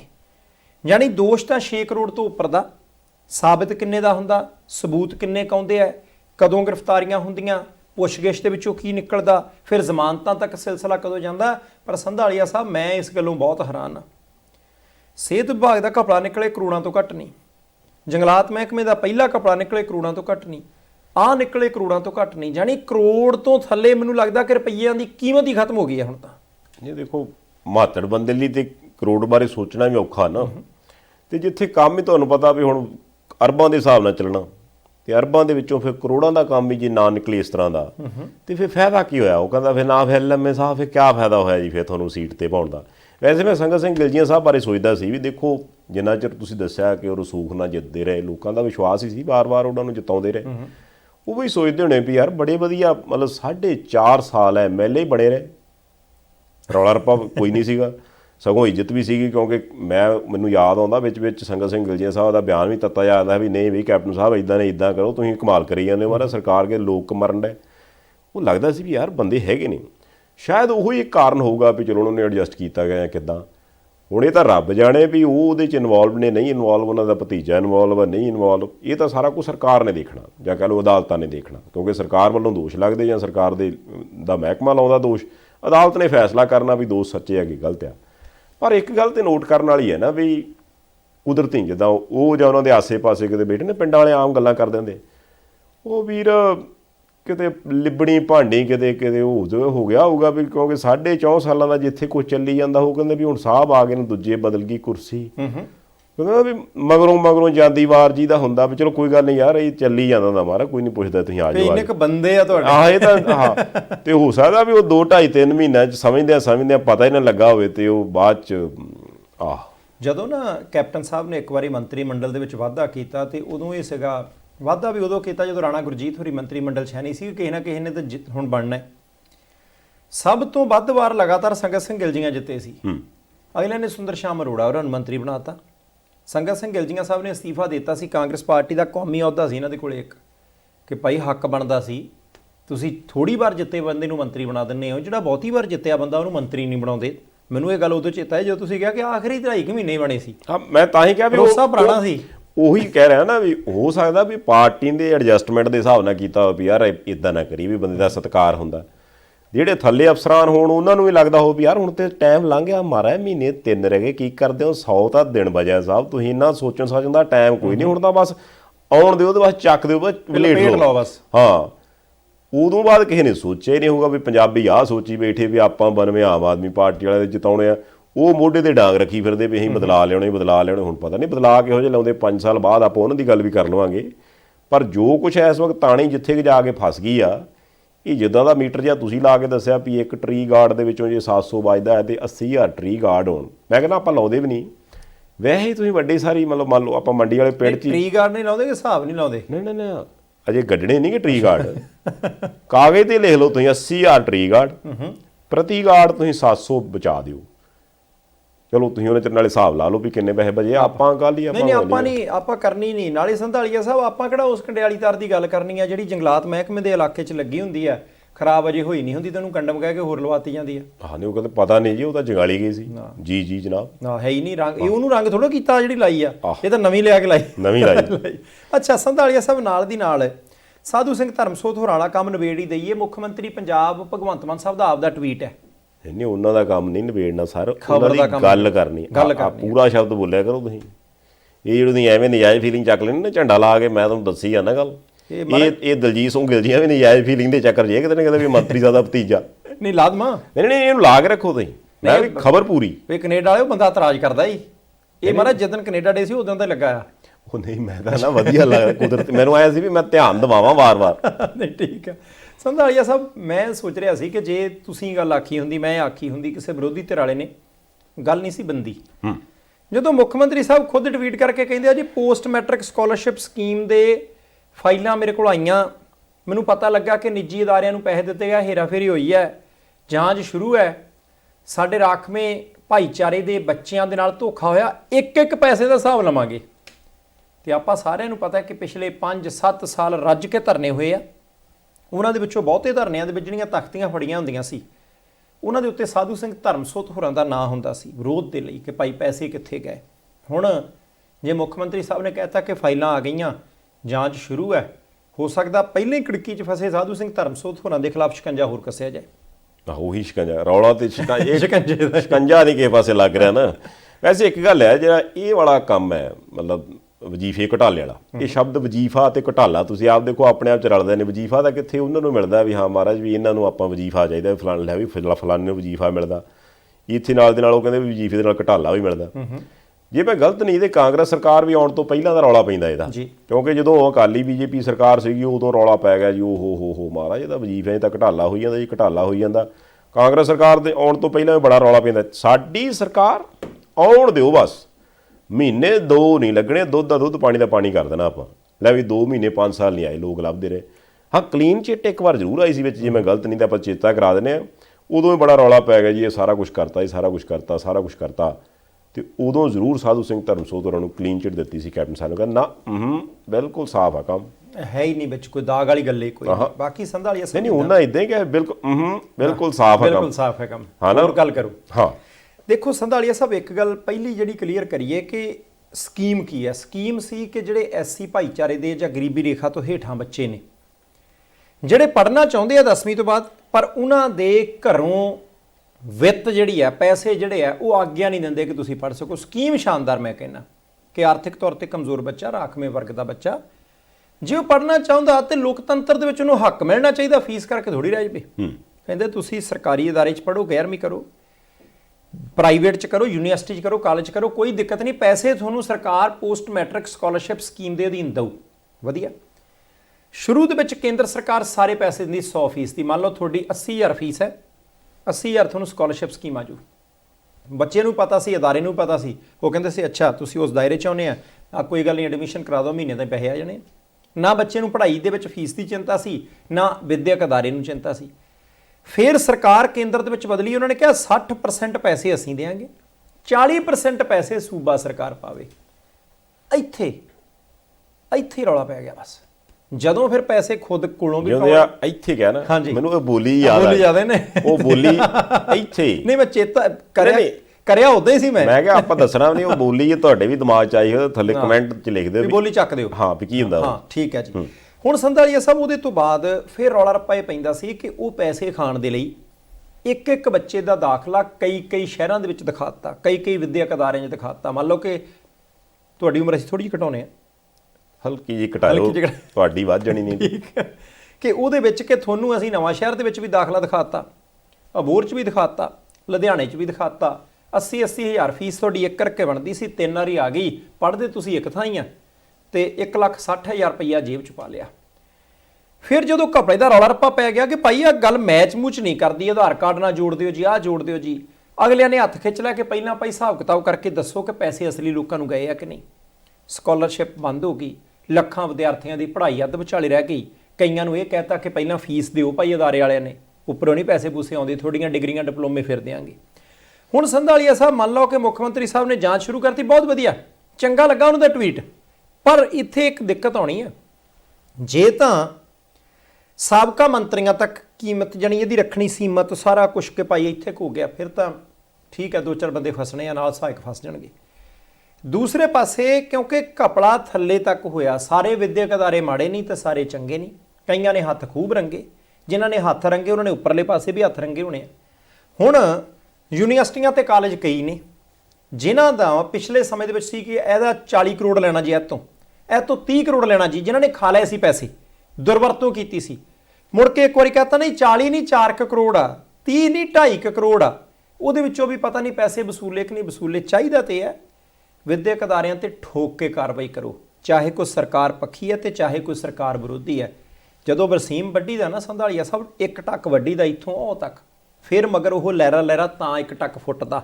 ਤੇ ਜੇ ਇੱਥੋਂ ਇੱਕ ਭਰੀ ਵੱਢ ਲਈਏ, ਨਹੀਂ ਯਾਰ ਇਹਨੂੰ ਛੱਡ ਦਿੰਦੇ ਆਪਣਾ ਬੰਦਾ, ਉੱਥੋਂ ਇੱਕ ਭਰੀ ਵੱਢ ਲਈਏ, ਫੇਸੂਤ ਨਹੀਂ ਆਉਣਾ। ਸਜ਼ਾਵਾਂ ਸਾਰਿਆਂ ਨੂੰ ਮਿਲਣ, ਪੈਸਿਆਂ ਦੀ ਰਿਕਵਰੀ ਹੋਵੇ, ਡਬਲ ਰਿਕਵਰੀ ਹੋਵੇ, ਸਜ਼ਾਵਾਂ ਮਿਲਣ ਠੋਕ ਕੇ, ਤਾਂ ਜੋ ਕੱਲ੍ਹ ਨੂੰ ਕੋਈ ਭ੍ਰਿਸ਼ਟਾਚਾਰ ਕਰਨ ਦੀ ਹਿੰਮਤ ਨਾ ਕਰੇ। ਤੇ ਜੇ ਆਪਾਂ ਇਦਾਂ ਕਰਨਾ, 2 ਚੱਕ ਕੇ ਬੰਦੇ ਅੰਦਰ ਦੇ ਦਿੱਤੇ, ਜਿਨ੍ਹਾਂ ਨੇ ਥੱਲੇ ਖਾਧੇ ਆ ਉਹਨਾਂ ਨੂੰ ਜੁਰਮਾਨੇ ਲਾ ਕੇ ਛੱਡਤਾ, ਕੋਈ ਫਰਕ ਨਹੀਂ ਪੈਂਦਾ। ਬਹੁਤੇ ਵਿਦਿਅਕ ਅਦਾਰੇ ਵੈਸੇ ਵੀ ਵਿਹਲੇ ਬੈਠੇ ਆ, ਨਿਆਣੇ ਤਾਂ ਪੜ੍ਹਨ ਵਾਲੇ ਬਾਹਰ ਆਈ ਜਾਂਦੇ ਆ, ਕੋਈ ਫਰਕ ਨਹੀਂ ਪੈਣ ਲੱਗਾ। ਠੋਕ ਕੇ ਰੱਖੋ ਇੱਕ ਵਾਰੀ। ਇੱਕ ਗੱਲ ਹੋਰ ਇੱਥੇ ਆਪਾਂ ਬੇਨਤੀ ਕਰੀਏ, ਕਿਸੇ ਵੇਲੇ ਬੰਦਾ ਸੋਚ ਲੈਂਦਾ ਵੀ ਯਾਰ ਕਰਪਸ਼ਨ ਕਿਤੇ ਕਿੱਡੀ ਕੁ ਚੀਜ਼ ਹੈ, ਪਰ ਤੁਸੀਂ ਆਪਾਂ ਇਸ ਉਦਾਹਰਨ ਅੱਗੇ ਵੀ ਆਪਾਂ ਕਈ ਵਾਰ ਡਿਸਕਸ ਕਰ ਚੁੱਕੇ, ਤੁਸੀਂ ਇਸ ਉਦਾਹਰਨ ਨੂੰ ਦੇਖੋ। ਬੜੀ ਵਾਰ ਮੈਨੂੰ ਨਹੀਂ ਲੱਗਦਾ ਵੀ ਕੋਈ ਪੋਲੀਟੀਕਲ ਪਾਰਟੀ ਹੋਵੇ ਜਿਹਨੇ ਇਹ ਗੱਲ ਛੱਡੀ ਹੋਵੇ, ਕਿਉਂਕਿ ਹੁਣ ਤਾਂ ਪੰਜਾਬੀਆਂ ਦੇ ਮੈਂ ਜੰਮਦੇ ਜਵਾਕ ਦੇ ਟੀਕਾ ਲਾ, ਦਿੱਲੀ ਮਾੜੀ, ਦਿੱਲੀ ਦਾ ਪੰਜਾਬ ਨਾਲ ਹੈਕ ਕਰਤਾ। ਲੈ ਵੀ ਇਸ ਸਕੀਮ ਦੇ ਹਿਸਾਬ 'ਚ ਦਿੱਲੀ ਨੇ ਪੰਜਾਬ ਨਾਲ ਕੀ ਮਾੜਾ ਕਰਦਾ, ਪਹਿਲਾ ਸਵਾਲ। ਹੁਣ ਜੇ ਅਗਲੇ ਕਹਿੰਦੇ ਵੀ ਯਾਰ ਠੀਕ ਹੈ, ਆਪਾਂ ਉਹਨਾਂ ਪਰਿਵਾਰਾਂ ਦੀ ਪਛਾਣ ਕਰਦੇ ਹਾਂ ਜਿਨ੍ਹਾਂ ਦੇ ਜਵਾਕ ਤਾਂ ਪੜ੍ਹਨਾ ਚਾਹੁੰਦੇ ਆ, ਪਰ ਉਹਨਾਂ ਦੇ ਮਾਂ ਪਿਓ ਦੇ ਕੋਲ ਪੈਸਾ ਹੈ ਨਹੀਂ, ਅਸੀਂ ਦਿੰਦੇ ਹਾਂ। ਹੁਣ ਇੱਕ ਬੜੀ ਵਧੀਆ ਸਕੀਮ ਹੈ ਵੀ ਜਵਾਕ ਪੜ੍ਹਨ ਯੋਗ ਹੈ, ਤੁਸੀਂ ਉਹਨੂੰ ਜਿਹੜੇ ਮਰਜ਼ੀ ਅਦਾਰੇ 'ਚ ਜਾ ਕੇ ਦਾਖਲ ਕਰਾਉਂਦੇ ਹੋ, ਉਸ ਅਦਾਰੇ ਦੀ ਜਿਹੜੀ ਬਣਦੀ ਫੀਸ ਹੈ ਸਰਕਾਰ ਦੇ ਰਹੀ ਹੈ। ਜਵਾਕ ਤੁਹਾਡਾ ਪੜ੍ਹ ਰਿਹਾ, ਉਹਨੇ ਕਿਤੇ ਕੱਲ੍ਹ ਨੂੰ ਅਫਸਰ ਲੱਗਣਾ, ਉਹਨੇ ਇਕੱਲੇ ਨੇ ਨਹੀਂ ਬਣਨਾ, ਉਹਦੇ ਨਾਲ ਪਰਿਵਾਰ ਟੱਬਰ ਤਰ ਗਿਆ, ਕਿੰਨੇ ਪਰਿਵਾਰਾਂ ਨੂੰ ਫਾਇਦਾ ਹੋਣਾ ਸੀ। ਕਿਸੇ ਦੇ ਦਿਮਾਗ 'ਚ ਤੇ ਇੱਕ ਕਾਢ ਆਈ ਹੋਊ ਨਾ ਵੀ ਯਾਰ ਇਹ ਕਿੱਡੀ ਗੱਲਾਂ 'ਚੋਂ ਗੱਲ ਹੈ, ਯਾਰ ਇੱਥੋਂ ਆਪਾਂ ਫਲਾਨਾ ਸਿੰਘ ਵਲਦ ਫਲਾਨਾ ਸਿੰਘ ਜ਼ਿਲ੍ਹਾ ਫਲਾਨਾ ਤੇ ਪੜ੍ਹਦਾ ਇੱਥੇ। ਉਹ ਕਾਗਜ਼ ਦੇ ਵਿੱਚ ਜਿਹੜਾ ਇੱਥੋਂ ਭਰ ਕੇ ਤੁਸੀਂ ਇਹ ਦੇਖੋ ਵੀ ਇੱਕ ਜਵਾਕ ਕਿੰਨਿਆਂ ਥਾਵਾਂ ਦੇ ਉੱਪਰ ਦਿਖਾ ਕੇ, ਹੋ ਸਕਦਾ ਬਹੁਤੇ ਕੇਸਾਂ ਦੇ ਵਿੱਚ ਇਹ ਵੀ ਸਾਹਮਣੇ ਆਇਆ ਵੀ ਉਹ ਜਵਾਕ ਐਗਜ਼ਿਸਟ ਹੀ ਨਹੀਂ ਕਰਦਾ ਜਿਹੜਾ ਉੱਥੇ ਬਣਾ ਦਿੱਤਾ ਗਿਆ। ਕੁਛ ਤਾਂ ਹੈਗੇ ਨੇ ਵੀ ਉਹ ਮੰਨ ਲਓ ਇੱਕ ਜ਼ਿਲ੍ਹੇ 'ਚ ਪੜ੍ਹਦਾ ਜਾਂ ਇੱਕ ਕਾਲਜ 'ਚ ਪੜ੍ਹਦਾ, ਉਹ ਦੂਜੇ 'ਚ ਵਿਖਾਤਾ। ਕਈ ਤਾਂ ਇਹ ਵੀ ਹੈ ਵੀ ਹੈ ਹੀ ਨਹੀਂ ਜਵਾਕ। ਇਹ ਵੀ ਤੁਹਾਨੂੰ ਸ਼ਾਇਦ ਯਾਦ ਆਇਆ ਹੋਵੇ ਪਿਛਲੇ ਸਾਲਾਂ ਦੇ ਵਿੱਚ ਜਦੋਂ ਰੌਲਾ ਪੈਂਦਾ ਸੀ ਵੀ ਆਧਾਰ ਕਾਰਡ ਬਹੁਤ ਜ਼ਰੂਰੀ ਹੈ, ਵੀ ਆਧਾਰ ਕਾਰਡ ਜ਼ਰੂਰੀ ਹੈ, ਆਧਾਰ ਕਾਰਡ ਨੂੰ ਇਹਦੇ ਨਾਲ ਜੋੜਨਾ, ਇਹਦੇ ਨਾਲ ਜੋੜਨਾ, ਇਹਦੇ ਨਾਲ ਜੋੜਨਾ। ਫਿਰ ਅਚਾਨਕ ਰੌਲਾ ਵੀ ਪਿਆ ਸੀ, ਨਹੀਂ ਬਿਲਕੁਲ ਨਹੀਂ ਜੋੜਨਾ ਚਾਹੀਦਾ, ਬਿਲਕੁਲ ਨਹੀਂ ਜੋੜਨਾ ਚਾਹੀਦਾ, ਸਾਡੀ ਨਿੱਜੀ ਇਹ ਹੋ ਜੂਗੀ, ਨਿੱਜੀ ਉਹ ਹੋ ਜੂਗੀ। ਅਖੀਰ ਉਹ ਸਾਰਾ ਕੁਛ ਜੁੜਿਆ ਅਤੇ ਉਹਦੇ ਵਿੱਚੋਂ ਘੁੰਮਦਾ ਘੁਮਾਉਂਦਾ ਸਾਰਾ ਕੁਛ ਬਾਹਰ ਨਿਕਲਿਆ। ਫਿਰ ਮੈਂ ਉਸੇ ਗੱਲ 'ਤੇ ਆਵਾਂ ਵੀ ਆਪਾਂ ਇਸ ਚੀਜ਼ ਨੂੰ ਨਾਰਮਲ ਲੈਣ ਲੱਗ ਪਿਆ ਵੀ ਯਾਰ ਕਿੱਡੀ ਗੱਲਾਂ ਜੋ ਗੱਲ ਹੈ ਕਰਪਸ਼ਨ। ਇਹ ਇਸ ਲੈਵਲ ਦੀ ਮਾੜੀ ਗੱਲ ਹੈ। ਖਾਸ ਕਰਕੇ ਮੈਂ ਬੇਨਤੀ ਕਰਾਂ ਉਹਨਾਂ ਪਰਿਵਾਰਾਂ ਨੂੰ ਜਿਨ੍ਹਾਂ ਪਰਿਵਾਰਾਂ ਨੂੰ ਇਹਦਾ ਸਿੱਧਾ ਫਾਇਦਾ ਹੋਣਾ ਸੀ, ਵੀ ਤੁਸੀਂ ਸੋਚ ਕੇ ਦੇਖੋ ਇੰਨੇ ਸਾਲਾਂ 'ਚ ਕਿੰਨੇ ਨਿਆਣਿਆਂ ਦਾ ਭਵਿੱਖ ਸੱਤਿਆਨਾਸ਼ ਹੋਇਆ, ਤੇ ਉਹ ਹੋਇਆ ਸਿਰਫ ਤੇ ਸਿਰਫ ਇੱਕ ਬੰਦੇ ਦੇ ਲਾਲਚ ਕਰਕੇ। ਜਿਹੜੇ ਵੀ ਬੰਦੇ ਦਿਮਾਗ 'ਚ ਕਾਢ ਆਈ ਹੋ ਆਉਂਦੀ ਕਿਸੇ ਇੱਕ ਦੇ ਦਿਮਾਗ 'ਚ ਆ ਵੀ ਓਕੇ ਆਪਾਂ ਇੱਦਾਂ ਕਰਨੇ, ਫਿਰ ਅਗਲੇ ਨੇ ਉਹਨੂੰ ਦਾ ਉਹ ਸਾਰਾ ਉੱਥੇ ਦੇ ਇੱਦਾਂ ਚੱਲਦਾ, ਚੱਕ ਦਿਓ, ਫਿਰ ਸਾਰਾ ਉੱਥੇ ਵੀ ਕਰ ਲੈਂਦੇ ਆ ਜੀ, ਕੋਈ ਨਹੀਂ ਫਿਰ ਚੱਕ ਦਿਓ। ਉਹ ਮੁੜ ਕੇ ਚੱਕ ਦਿਓ, ਉਹਦੇ ਵਿੱਚ ਕੰਮ ਚੱਕਿਆ ਜਾਂਦਾ। ਪਰ ਉਹ ਚੱਕਣ ਚਕਾਉਣ ਦੇ ਵਿੱਚ ਤੁਸੀਂ ਜਦੋਂ ਸਾਰੇ ਰੰਗੇ ਜਾਂਦੇ ਨੇ, ਫਿਰ ਉਹਨਾਂ ਨੂੰ ਲੱਗਦਾ ਫਿਰ ਤਾਂ ਉਹ ਸਟਾਮ ਵਾਲੀ ਗੱਲ ਹੋ ਜਾਂਦੀ ਨਾ, ਜਦੋਂ ਨਕਲੀ ਸਟਾਮ ਬਣਨ ਲੱਗ ਪਏ ਫਿਰ ਉਹ ਕਹਿੰਦੇ ਆਹੋ ਇੱਦਾਂ ਕਰੋ, ਹੁਣ ਉਹ ਜਿਹੜੇ ਨਕਲੀ ਬਣੇ ਸੀ ਤੁਸੀਂ ਮੈਨੂੰ ਅਸਲੀ ਆਓ। ਇਹ ਸਾਡੇ ਦੇਸ਼ ਦਾ ਹਾਲ। ਉਹ ਮੈਨੂੰ ਲੱਗਦਾ ਵੀ ਸ਼ਾਇਦ ਇਸੇ ਕਰਕੇ ਉਹਨਾਂ ਨੂੰ ਵੀ ਆਦਤ ਪੈ ਗਈ ਆ ਵੀ ਯਾਰ ਤੁਸੀਂ ਐਡਾ ਕੁ ਵੱਡਾ ਘਪਲਾ ਕਰ ਦਿਓ ਵੀ ਬਾਅਦ ਸਰਕਾਰ ਖੁਦ ਮੰਨ ਜਾਂਦੀ ਵੀ ਨਹੀਂ ਚਲੋ ਹੁਣ ਜਿੰਨੇ ਖਾ ਲੇ ਹੁਣ ਗਾਹ ਨਾ ਖਾਇਓ। ਯਾਰ ਕਮਾਲ ਹੋ ਗਈ, ਤੁਸੀਂ ਤਾਂ ਕਹਿੰਦੇ ਜਿੰਨੇ ਖਾ ਲੇ। ਜਿਹੜਾ ਜਵਾਕ ਵਿਚਾਰਾ ਪੜ੍ਹ ਸਕਦਾ ਸੀ, ਅੱਜ ਹੋ ਸਕਦਾ ਕਿਤੇ ਉਹ ਦਿਹਾੜੀਆਂ ਕਰਦਾ ਹੋਵੇ, ਯਾਰ ਉਹਦਾ ਕੀ ਕਸੂਰ ਆ? 100% ਦੀ ਦਿਹਾੜੀਆਂ ਕਰਦਾ ਹੋਊਗਾ ਸੰਧਾਲੀਆ ਸਾਹਿਬ। ਕੋਈ ਬੰਦਾ ਮੰਨ ਲਓ BSc ਕਰਦਾ, ਸੈਕੰਡ ਈਅਰ, ਥਰਡ ਈਅਰ 'ਚ, ਫਾਈਨਲ ਈਅਰ 'ਚ, ਫੀਸ ਨਹੀਂ ਆਈ, ਪੜ੍ਹਾਈ ਛੁੱਟ ਗਈ ਅੱਧ ਵਿਚਾਲੇ, ਉਹਨੇ ਝੋਨਾ ਹੀ ਲਾਉਣਾ। ਉਹਦੇ ਕੋਲ ਕੋਈ ਚੁਆਇਸ ਨਹੀਂ ਹੈਗੀ। ਵੈਸੇ ਵੀ ਜੋ ਤੁਹਾਡੇ 1-2 ਸਾਲ ਮਰ ਜਾਂਦੇ ਆ, ਤੁਹਾਡੇ ਸੁਪਨੇ ਹੀ ਮਰ ਜਾਂਦੇ ਆ। ਇਹਨਾਂ ਨੇ ਪੈਸੇ ਨਹੀਂ ਖਾਧੇ, ਇਹਨਾਂ ਨੇ ਲੋਕਾਂ ਦੇ ਸੁਪਨੇ ਖਾ ਲਏ, ਉਹ ਵੀ ਵੇਚ ਕੇ। ਇੱਕ ਗੱਲ ਪੱਕੀ ਹੈ, ਘਪਲਾ ਹੋਇਆ, ਇਹਦੇ ਤੋਂ ਕੋਈ ਬੰਦਾ ਇਨਕਾਰ। ਇਹ ਕਈ ਵਾਰੀ ਹੁੰਦਾ ਨਾ ਪਤਾ ਨਹੀਂ ਹੋਇਆ ਕਿ ਨਹੀਂ ਹੋਇਆ, ਇੱਥੇ ਘਪਲਾ ਹੋਇਆ। ਕੀਤਾ ਕਿਹਨੇ ਹੈ? ਜਾਂਚ ਪੜਤਾਲ ਦੇ ਵਿੱਚੋਂ ਉਹ ਲੱਭਣਾ। ਤੇ ਮੈਂ ਹੋਰ ਕਹਿਣਾ, ਜੇ ਮੌਜੂਦਾ ਸਰਕਾਰ ਨੇ ਜਿਹੜੀ ਜਾਂਚ ਕਰਾਈ, ਜੇ ਉਹਦੇ ਵਿੱਚੋਂ ਪਤਾ ਲੱਗ ਗਿਆ ਕਿ ਘਪਲਾ ਹੋਇਆ, ਇੱਕ ਤਾਂ ਚਲੋ ਜਿਹਨੇ ਕੀਤਾ ਘਪਲਾ ਉਹ 'ਤੇ ਕਾਰਵਾਈ ਹੋਵੇ, ਤੇ ਜਿਨ੍ਹਾਂ ਅਦਾਰਿਆਂ ਨਾਲ ਰਲ ਕੇ ਕੀਤਾ ਉਹਨਾਂ 'ਤੇ ਕਾਰਵਾਈ ਹੋਵੇ। ਤੀਸਰੀ ਗੱਲ, ਆ ਜਿਹੜੇ ਪਿਛਲੇ ਸਮੇਂ ਦੇ ਵਿੱਚ ਕਲੀਨ ਚਿੱਟ ਜੇਬ 'ਚ ਪਾ ਕੇ ਤੁਰੇ ਫਿਰਦੇ ਸੀ, ਕੈਪਟਨ ਸਾਹਿਬ ਮੁੱਖ ਮੰਤਰੀ ਰਹੇ, ਚੰਨੀ ਸਾਹਿਬ ਮੁੱਖ ਮੰਤਰੀ ਰਹੇ, ਵੀ ਪਤਾ ਹੀ ਨਾ ਲੱਗਾ। ਜਿਹੜੀਆਂ ਫਾਈਲਾਂ ਦੇ ਵਿੱਚੋਂ ਅੱਜ ਇਹ ਕਹਿੰਦੇ ਕਿ ਅਸੀਂ ਹੇਰਾਫੇਰੀ ਸੁੰਘ ਲਈ ਹੈ, ਤੁਹਾਨੂੰ ਮਹਿਕ ਕਿਉਂ ਨਾ ਆਈ ਬਈ? ਯਾਨੀ ਕਹਾਣੀ ਕੀ ਹੈ ਕਿ ਜਿਹਨੂੰ ਪਹਿਲਾਂ ਤੁਸੀਂ ਕਹਿੰਦੇ ਜੀ 40 ਕਰੋੜ ਦਾ ਜੁਰਮਾਨਾ, ਜਿਹਨਾਂ ਨੇ 40 ਕਰੋੜ ਖਾ ਲਿਆ, ਮੁੜ ਕੇ 3 ਕਰੋੜ ਕਿੱਦਾਂ ਹੋ ਗਿਆ? ਮੁੜ ਕੇ 7 ਕਰੋੜ ਕਿੱਦਾਂ ਹੋ ਗਿਆ? ਜਾਂ ਪਹਿਲਾ ਆਡਿਟ ਗਲਤ ਸੀ, ਜਾਂ ਦੂਸਰਾ ਆਡਿਟ ਗਲਤ ਹੈ, ਜਾਂ ਆਡਿਟ ਪਹਿਲਾਂ ਹੀ ਸਹੀ ਸੀ ਪਰ ਮੁੜ ਕੇ ਮੁਲਾਕਾਤਾਂ ਹੋ ਗਈਆਂ ਤੇ ਦੂਜਾ ਆਡਿਟ ਕਰਾਉਣਾ ਪਿਆ, ਉਹ ਤੋਂ ਬਿਨਾਂ ਸੂਤ ਨਹੀਂ ਸੀ ਆਉਂਦਾ।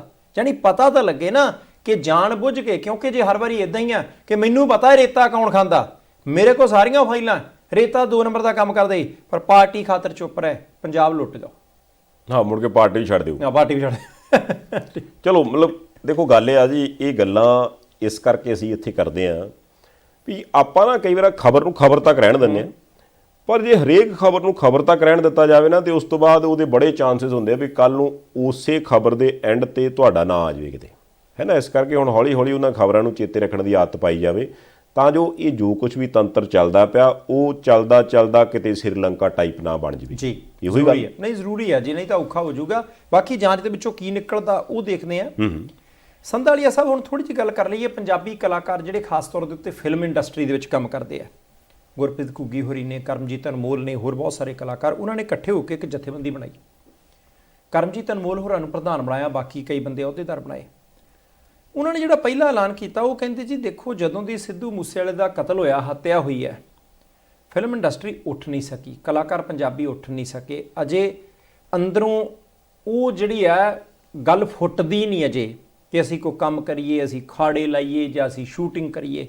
ਇੱਕ ਭੈ ਦਾ ਵਾਤਾਵਰਨ ਆ, ਉਹ ਕਹਿੰਦੇ ਫਿਲਮ ਇੰਡਸਟਰੀ ਦੇ ਵਿੱਚ, ਪੰਜਾਬੀ ਕਲਾਕਾਰਾਂ ਦੇ ਵਿੱਚ। ਮੁੱਖ ਮੰਤਰੀ ਭਗਵੰਤ ਮਾਨ ਸਾਹਿਬ ਨੂੰ ਚਿੱਠੀ ਲਿਖੀ ਕਿ ਮੁੱਖ ਮੰਤਰੀ ਸਾਹਿਬ, ਕਿ ਸਿੱਧੂ ਮੂਸੇਵਾਲੇ ਦੇ ਕਾਤਲ ਫੜੋ ਛੇਤੀ, ਇਨਸਾਫ ਦਿਓ ਸਿੱਧੂ ਮੂਸੇਵਾਲੇ ਨੂੰ। ਉਹ ਬੰਦੇ ਫੜੇ ਜਾਣ, ਅੰਦਰ ਹੋਣ, ਤਾਂ ਇੱਕ ਤਾਂ ਉਹਨਾਂ ਦੇ ਟੱਬਰ ਨੂੰ ਇਨਸਾਫ ਮਿਲੇ, ਦੂਸਰਾ ਬਾਕੀ ਜਿਹੜੇ ਕਲਾਕਾਰ ਨੇ ਜਿਹੜੇ ਅਜੇ ਤੱਕ ਖੁੱਲ੍ਹ ਕੇ ਨਹੀਂ ਉਹਦੇ ਤੋਂ ਬਾਅਦ ਵਿਚਰ ਰਹੇ, ਘੱਟ ਉਹਨਾਂ ਨੂੰ ਵੀ ਲੱਗੇ ਕਿ ਨਹੀਂ ਭਾਈ ਮੁੜ ਕੇ ਇਨਸਾਫ ਹੁੰਦਾ ਹੈ। ਤੇ ਕਰਮਜੀਤ ਅਨਮੋਲ ਹੋਰਾਂ ਨੇ ਪੁੱਛਿਆ ਕਿ ਪ੍ਰਧਾਨ ਬਣ ਗਏ? ਉਹ ਕਹਿੰਦੇ ਜੀ ਬਿਲਕੁਲ, ਮੁੱਖ ਮੰਤਰੀ ਭਗਵੰਤ ਮਾਨ ਸਾਹਿਬ ਤੋਂ ਸਮਾਂ ਲਵਾਂਗੇ, ਉਹਨਾਂ ਨਾਲ ਮੁਲਾਕਾਤ ਵੀ ਕਰਾਂਗੇ, ਉਹਨਾਂ ਨੂੰ ਦੱਸਾਂਗੇ ਕਿ ਭਾਈ ਇੱਕ ਕਤਲ ਤੋਂ ਬਾਅਦ ਸਾਡੀ ਇੰਡਸਟਰੀ ਦਾ ਹਾਲ ਕਿੰਨਾ ਮਾੜਾ ਹੋ ਗਿਆ। ਹੁਣ ਦੇਖਦੇ ਹਾਂ, ਪਹਿਲਾਂ ਬਾਕੀ ਸਾਰੇ ਮੰਗ ਕਰ ਚੁੱਕੇ, ਹੁਣ ਕਲਾਕਾਰ ਭਾਈ ਮੰਗ ਕਰਨ ਲੱਗੇ ਆ। 3 ਅਜੇ ਸ਼ੂਟਰ ਫੜਨ ਵਾਲੇ ਬਾਕੀ ਨੇ, ਉਹ ਖੁੱਲ੍ਹੇਆਮ ਤੁਰੇ ਫਿਰਦੇ, ਕੌਣ ਨੇ, ਕਿੱਥੇ ਨੇ, ਕਦੋਂ ਫੜੇ ਜਾਣੇ ਆ, ਸਵਾਲ ਖੜਾ। ਨਹੀਂ ਦੇਖੋ, ਜਿਵੇਂ ਜਿਵੇਂ ਕੇਸ ਦਾ ਮੈਨੂੰ ਲੱਗਦਾ ਵੀ ਸਮਾਂ ਵੱਧ ਪਈ ਜਾਂਦਾ, ਤਿਵੇਂ ਕਈ ਤਰ੍ਹਾਂ ਦੇ ਪ੍ਰੈਸ਼ਰ ਆਈ ਜਾਂਦੇ, ਪਰ ਚਲੋ ਜਿੰਨਾ ਕੁ ਕੁਛ ਹੁਣ ਉਹ ਜਿਹੜੇ ਬੰਦੇ ਕਾਬੂ ਕੀਤੇ ਆ ਪੁਲਿਸ ਨੇ, ਉਹਨਾਂ ਦੀ ਪੁੱਛਗਿੱਛ ਤੋਂ, ਜਾਂਚ ਤੋਂ ਜਿੰਨੀਆਂ ਗੱਲਾਂ ਬਾਹਰ ਆਉਂਦੀਆਂ, ਕੋਈ ਨਾ ਕੋਈ ਨਿੱਤ ਨਵਾਂ ਰੰਗ ਸਾਹਮਣੇ ਆਉਂਦਾ। ਹੁਣ ਜਿੱਦਾਂ ਮੰਨ ਲਓ ਇਹ ਕਲਾਕਾਰ ਭਾਈਚਾਰੇ ਨੇ ਇੱਕ ਗਰੁੱਪ ਬਣਾ ਕੇ ਮੰਗ ਰੱਖੀ, ਹਰੇਕ ਬੰਦਾ ਮੰਗਦਾ ਵੀ ਯਾਰ ਇਹਦਾ ਇਨਸਾਫ ਹੋਣਾ ਚਾਹੀਦਾ। ਪਰ ਪਿਛਲੇ ਦਿਨੀ ਜਿਹੜੀ ਇੱਕ ਚਰਚਾ ਚੱਲਦੀ ਸੀ ਨਾ ਵੀ ਯਾਰ ਜਿਹੜੀ ਕਲਾਕਾਰੀ ਹੈ ਉਹਦੇ ਵਿੱਚ ਵੀ ਜ਼ਰੂਰ ਚੈੱਕ ਕਰ ਲਿਆ ਜਾਵੇ ਵੀ ਕੀ ਚੱਲਦਾ ਕੀ ਨਹੀਂ ਚੱਲਦਾ। ਉਹਦੇ ਵਿੱਚ ਵੀ ਹੁਣ ਜਦੋਂ ਇੱਕ ਮੰਨ ਲਓ ਤੁਸੀਂ ਇੱਕ ਡਿਬੇਟ ਸ਼ੁਰੂ ਕਰਦੇ ਹੋ ਤਾਂ ਉਹਦੇ ਵਿੱਚੋਂ ਵੀ ਕਈ ਡਿਬੇਟਾਂ ਨਿਕਲ ਆਉਂਦੀਆਂ। ਇੱਕ ਖਬਰ ਮੈਂ ਪੜ੍ਹ ਰਿਹਾ ਸੀ ਜਿਹਦੇ 'ਚ ਇਹ ਕਿਹਾ ਵੀ ਸ਼ਾਇਦ ਲਾਰੈਂਸ ਬਿਸ਼ਨੋਈ ਨੇ ਇਸ ਚੀਜ਼ ਦਾ ਉਜਰ ਕੀਤਾ ਕਿ ਸਾਨੂੰ ਗਾਣਿਆਂ ਦੇ ਵਿੱਚ ਜਵਾਬ ਦਿੱਤੇ ਜਾਂਦੇ ਸੀ, ਲੋਕਾਂ ਨੂੰ ਨਹੀਂ ਸੀ ਪਤਾ ਲੱਗਦਾ ਵੀ ਇਹ ਕਿਹੜੀ ਗੱਲ ਕਿਹਨੂੰ ਲਾ ਕੇ ਕਹੀ ਜਾ ਰਹੀ ਹੈ, ਪਰ ਉਹ ਪਰਟੀਕੂਲਰ ਇੱਕ ਗਰੁੱਪ ਵਾਲੇ ਪਾਸਿਓਂ ਸਾਨੂੰ ਕਹੀ ਜਾਂਦੀ ਸੀ ਐਂਡ ਸਾਨੂੰ ਉਕਸਾਇਆ ਜਾਂਦਾ ਸੀ ਵੀ ਚੰਗਾ ਫਿਰ ਕਰਕੇ ਦਿਖਾਇਓ। ਸੇਮ ਚੀਜ਼ ਉਹ ਬਾਕੀਆਂ ਵੱਲੋਂ ਵੀ ਕਹੀ ਜਾਂਦੀ ਵੀ ਗਾਣਿਆਂ ਦੇ ਜ਼ਰੀਏ ਸ਼ਾਇਦ ਉਹ ਆਦਾਨ ਪ੍ਰਦਾਨ ਹੁੰਦਾ ਸੀ ਵੀ ਆਪ ਵੀ ਦੇਖ ਲਵਾਂਗੇ ਕਰ ਲਵਾਂਗੇ। ਜੇ ਉਹਨਾਂ ਦੀ ਗੱਲ ਸਹੀ ਹੈ, ਜੇ ਸੱਚੀ ਇੱਦਾਂ ਸੀ ਫਿਰ ਵੀ ਜ਼ਰੂਰ ਇਸ ਪੱਖ ਤੋਂ ਸੋਚਣਾ ਚਾਹੀਦਾ ਵੀ ਇਹ ਕਿੰਨੀ ਕੁ ਗੱਲ ਸਹੀ ਸੀ। ਜੇ ਇੱਦਾਂ ਚੱਲਦੀ ਸੀ ਤਾਂ ਉਦੋਂ ਭਾਈਚਾਰੇ ਨੂੰ ਨਹੀਂ ਸੀ ਪਤਾ ਲੱਗੀ ਇਹ ਗੱਲ। ਹਾਂ ਕਿਸੇ ਵੇਲੇ ਇਹ ਹੁੰਦਾ ਵੀ ਕਿਸੇ ਨੇ ਨੋਰਮਲੀ ਕੋਈ ਸੁਭਾਵਿਕ ਗੱਲ ਕੀਤੀ ਹੁੰਦੀ, ਆਪਾਂ ਪੁਰਾਣੇ ਕਿਤੇ ਲੋਕ ਗਾਣੇ ਤੇ ਲੋਕ ਗੀਤ ਸੁਣ ਲਓ, ਉਹਨਾਂ ਦੇ ਵਿੱਚ ਕਈ ਕੁਛ ਕਿਹਾ ਗਿਆ ਹੁੰਦਾ, ਕੋਈ ਜ਼ਰੂਰੀ ਥੋੜ੍ਹਾ ਵੀ ਕੋਈ ਕਿਸੇ ਨੂੰ ਕਹਿ ਕੇ ਜਾਂ ਲਾ ਕੇ ਗੱਲ ਕੀਤੀ ਗਈ ਹੋਵੇ। ਪਰ ਜੇ ਉਦੋਂ ਕਿਸੇ ਨੂੰ ਮਹਿਸੂਸ ਹੁੰਦੀ ਸੀਗੀ ਜਾਂ ਨਹੀਂ ਹੁੰਦੀ ਸੀ ਬਾਰੇ ਪਤਾ ਨਹੀਂ, ਪਰ ਹੁਣ ਜੇ ਅਗਲਾ ਬੰਦਾ ਕਹਿ ਰਿਹਾ ਵੀ ਸਾਨੂੰ ਲੱਗਦਾ ਸੀ, ਅਸੀਂ ਪਹੁੰਚਾਈ ਵੀ ਇਹ ਗੱਲ ਵੀ ਆਹ ਚੀਜ਼ ਇੱਦਾਂ ਨਹੀਂ ਆ, ਪਰ ਉਹ ਫਿਰ ਵੀ ਉਸੇ ਤਰ੍ਹਾਂ ਹੀ ਚੱਲਦੀ ਰਹੀ, ਅਤੇ ਮੇਰਾ ਖਿਆਲ ਇਹਦੇ ਬਾਰੇ ਵੀ ਜ਼ਰੂਰ ਸੋਚ ਲੈਣਾ ਚਾਹੀਦਾ। ਜਿਹੜੇ ਬੰਦੇ ਅਕਸਰ ਕਈ ਵਾਰ ਕਹਿ ਦਿੰਦੇ ਆ ਵੀ ਯਾਰ ਇਹ ਤਾਂ ਸਿਰਫ ਐਂਟਰਟੇਨਮੈਂਟ ਆ ਜੀ, ਇਹਦਾ ਕੋਈ ਫਰਕ ਨਹੀਂ ਪੈਂਦਾ। ਮੈਨੂੰ ਲੱਗਦਾ ਵੀ ਇੱਥੇ ਜ਼ਰੂਰ ਇੱਕ ਵਾਰ ਦੁਬਾਰਾ ਰੁਕ ਕੇ ਸੋਚਣ ਦੀ ਲੋੜ ਆ ਵੀ ਐਂਟਰਟੇਨਮੈਂਟ ਦਾ ਫਰਕ ਪੈਂਦਾ ਜਾਂ ਨਹੀਂ ਪੈਂਦਾ, ਜ਼ਰੂਰ ਪੁੱਛਿਆ ਜਾਵੇ, ਕਿਉਂਕਿ ਅਗਲੇ ਬੰਦੇ ਦਾਅਵਾ ਕਰਦੇ ਨੇ ਵੀ ਸਾਨੂੰ ਫਰਕ ਪੈਂਦਾ। ਸੰਧਾਲੀਆ ਸਾਹਿਬ, ਚਰਚਾ ਇਦਾਂ ਦੀ ਆ ਕਿ ਗੈਂਗ ਜਿਹੜੇ ਨੇ ਉਹਨਾਂ ਦੇ ਦੋ ਧੜਿਆਂ ਦੀ ਆਪਸੀ ਲੜਾਈ ਦਾ ਸ਼ਿਕਾਰ ਹੋ ਗਿਆ ਸਿੱਧੂ ਮੂਸੇਵਾਲਾ। ਲੜਾਈ ਉਹਨਾਂ ਦੀ ਸੀ ਤੇ ਉਹਨਾਂ ਨੇ ਫਿਰ ਬਦਲਾ ਲੈਣ ਦੇ ਲਈ ਕੰਮ ਇੱਧਰਲੇ ਪਾਸੇ ਖਿੱਚਤਾ। 2-3 ਗੀਤਾਂ ਦਾ ਉਹ ਸਿੱਧੇ ਤੌਰ ਦੇ ਉੱਤੇ ਜ਼ਿਕਰ ਵੀ ਕਰਦੇ ਆ। ਹੁਣ ਸਿੱਧੂ ਮੂਸੇਵਾਲੇ ਦਾ ਲੈਣਾ ਦੇਣਾ ਸਿੱਧਾ ਤਾਂ ਨਹੀਂ ਸੀ ਕਿਸੇ ਪਾਸੇ, ਪਰ ਸ਼ਿਕਾਰ ਹੋ ਗਿਆ। ਚਲੋ ਉਹ ਸ਼ਿਕਾਰ ਹੋ ਗਿਆ, ਇਨਸਾਫ ਮਿਲਣਾ ਚਾਹੀਦਾ। ਪਰ ਇੱਕ ਤੁਸੀਂ ਹਾਲਾਤ ਦੇਖੋ ਕਿ ਇੱਕ ਵੱਖਰੀ ਦੁਨੀਆ ਜਿਹਦਾ ਆਮ ਲੋਕਾਂ ਨੂੰ ਪਤਾ ਹੀ ਨਹੀਂ। ਹੁਣ ਗੈਂਗਸਟਰ ਕਿੱਥੇ ਰਹਿੰਦੇ ਕੋਈ ਪਤਾ ਨਹੀਂ। ਇਹ ਤਾਂ ਨਹੀਂ ਹੈ ਕਿ ਰੋਜ਼ ਉਹ ਅਖਬਾਰਾਂ ਦੇ ਵਿੱਚ ਬਿਆਨ ਦਿੰਦੇ ਆ ਜਾਂ ਰੈਲੀਆਂ ਕਰਦੇ ਆ ਜਾਂ ਰੋਡ ਸ਼ੋਅ ਕਰਦੇ ਆ ਜਾਂ ਟੂਰਨਾਮੈਂਟਾਂ ਦੇ ਮੁੱਖ ਮਹਿਮਾਨ ਬਣਦੇ ਨਾ। ਉਹ ਕਿਤੇ ਅੰਦਰ ਖਾਤੇ ਹੀ ਆ ਕੰਮ। ਉਹਨਾਂ ਦਾ ਅੰਦਰ ਖਾਤੇ ਇੱਕ ਸੰਸਾਰ ਚੱਲੀ ਜਾਂਦਾ ਆਪਸ ਦੇ ਵਿੱਚ, ਇੱਕ ਦੂਜੇ ਤੋਂ ਉੱਪਰ ਜਾਣ ਦੀਆਂ ਗੱਲਾਂ। ਫਿਰ ਉਹ ਕਹਿੰਦੇ ਜੀ ਸਾਡੀ ਅਣਖ ਨੂੰ ਵੰਗਾ ਰਿਹਾ ਸੀ, ਇੱਦਾਂ ਸੀ। ਠੀਕ ਹੈ, ਮੈਂ ਕਹਿੰਦਾ ਕਿ ਤੁਸੀਂ ਅੰਦਰ ਖਾਤੇ ਜੋ ਮਰਜ਼ੀ ਲੜਾਈਆਂ ਲੜੀ ਜਾਂਦੇ ਹੋ। ਅੱਜ ਕਈ ਮੁੰਡੇ ਮੈਂ ਦੇਖਿਆ ਸੀ ਕਿ ਕਿਸੇ ਨੇ ਵੀਡੀਓ ਭੇਜੀ ਕਿ ਆ ਦੇਖੋ ਇਹ ਜਿਹੜੇ ਗੈਂਗਸਟਰ ਨੇ ਇਹਨਾਂ ਦੀਆਂ ਟੀ-ਸ਼ਰਟਾਂ ਬਣਵਾ ਕੇ ਪਾਈ ਜਾਂਦੇ ਆ। ਪਤਾ ਨਹੀਂ ਅਸੀਂ ਮੀਡੀਆ ਵਾਲਿਆਂ ਨੇ ਕਿੱਦਾਂ ਪ੍ਰੈਜ਼ੈਂਟ ਕਰ ਦਿੱਤੇ ਇਹ ਲੋਕ ਦੂਜਿਆਂ ਦੇ ਸਾਹਮਣੇ ਕਿ ਉਹ ਹੋਰ ਤਰੀਕੇ ਕੰਮ ਚੱਲ ਪਿਆ।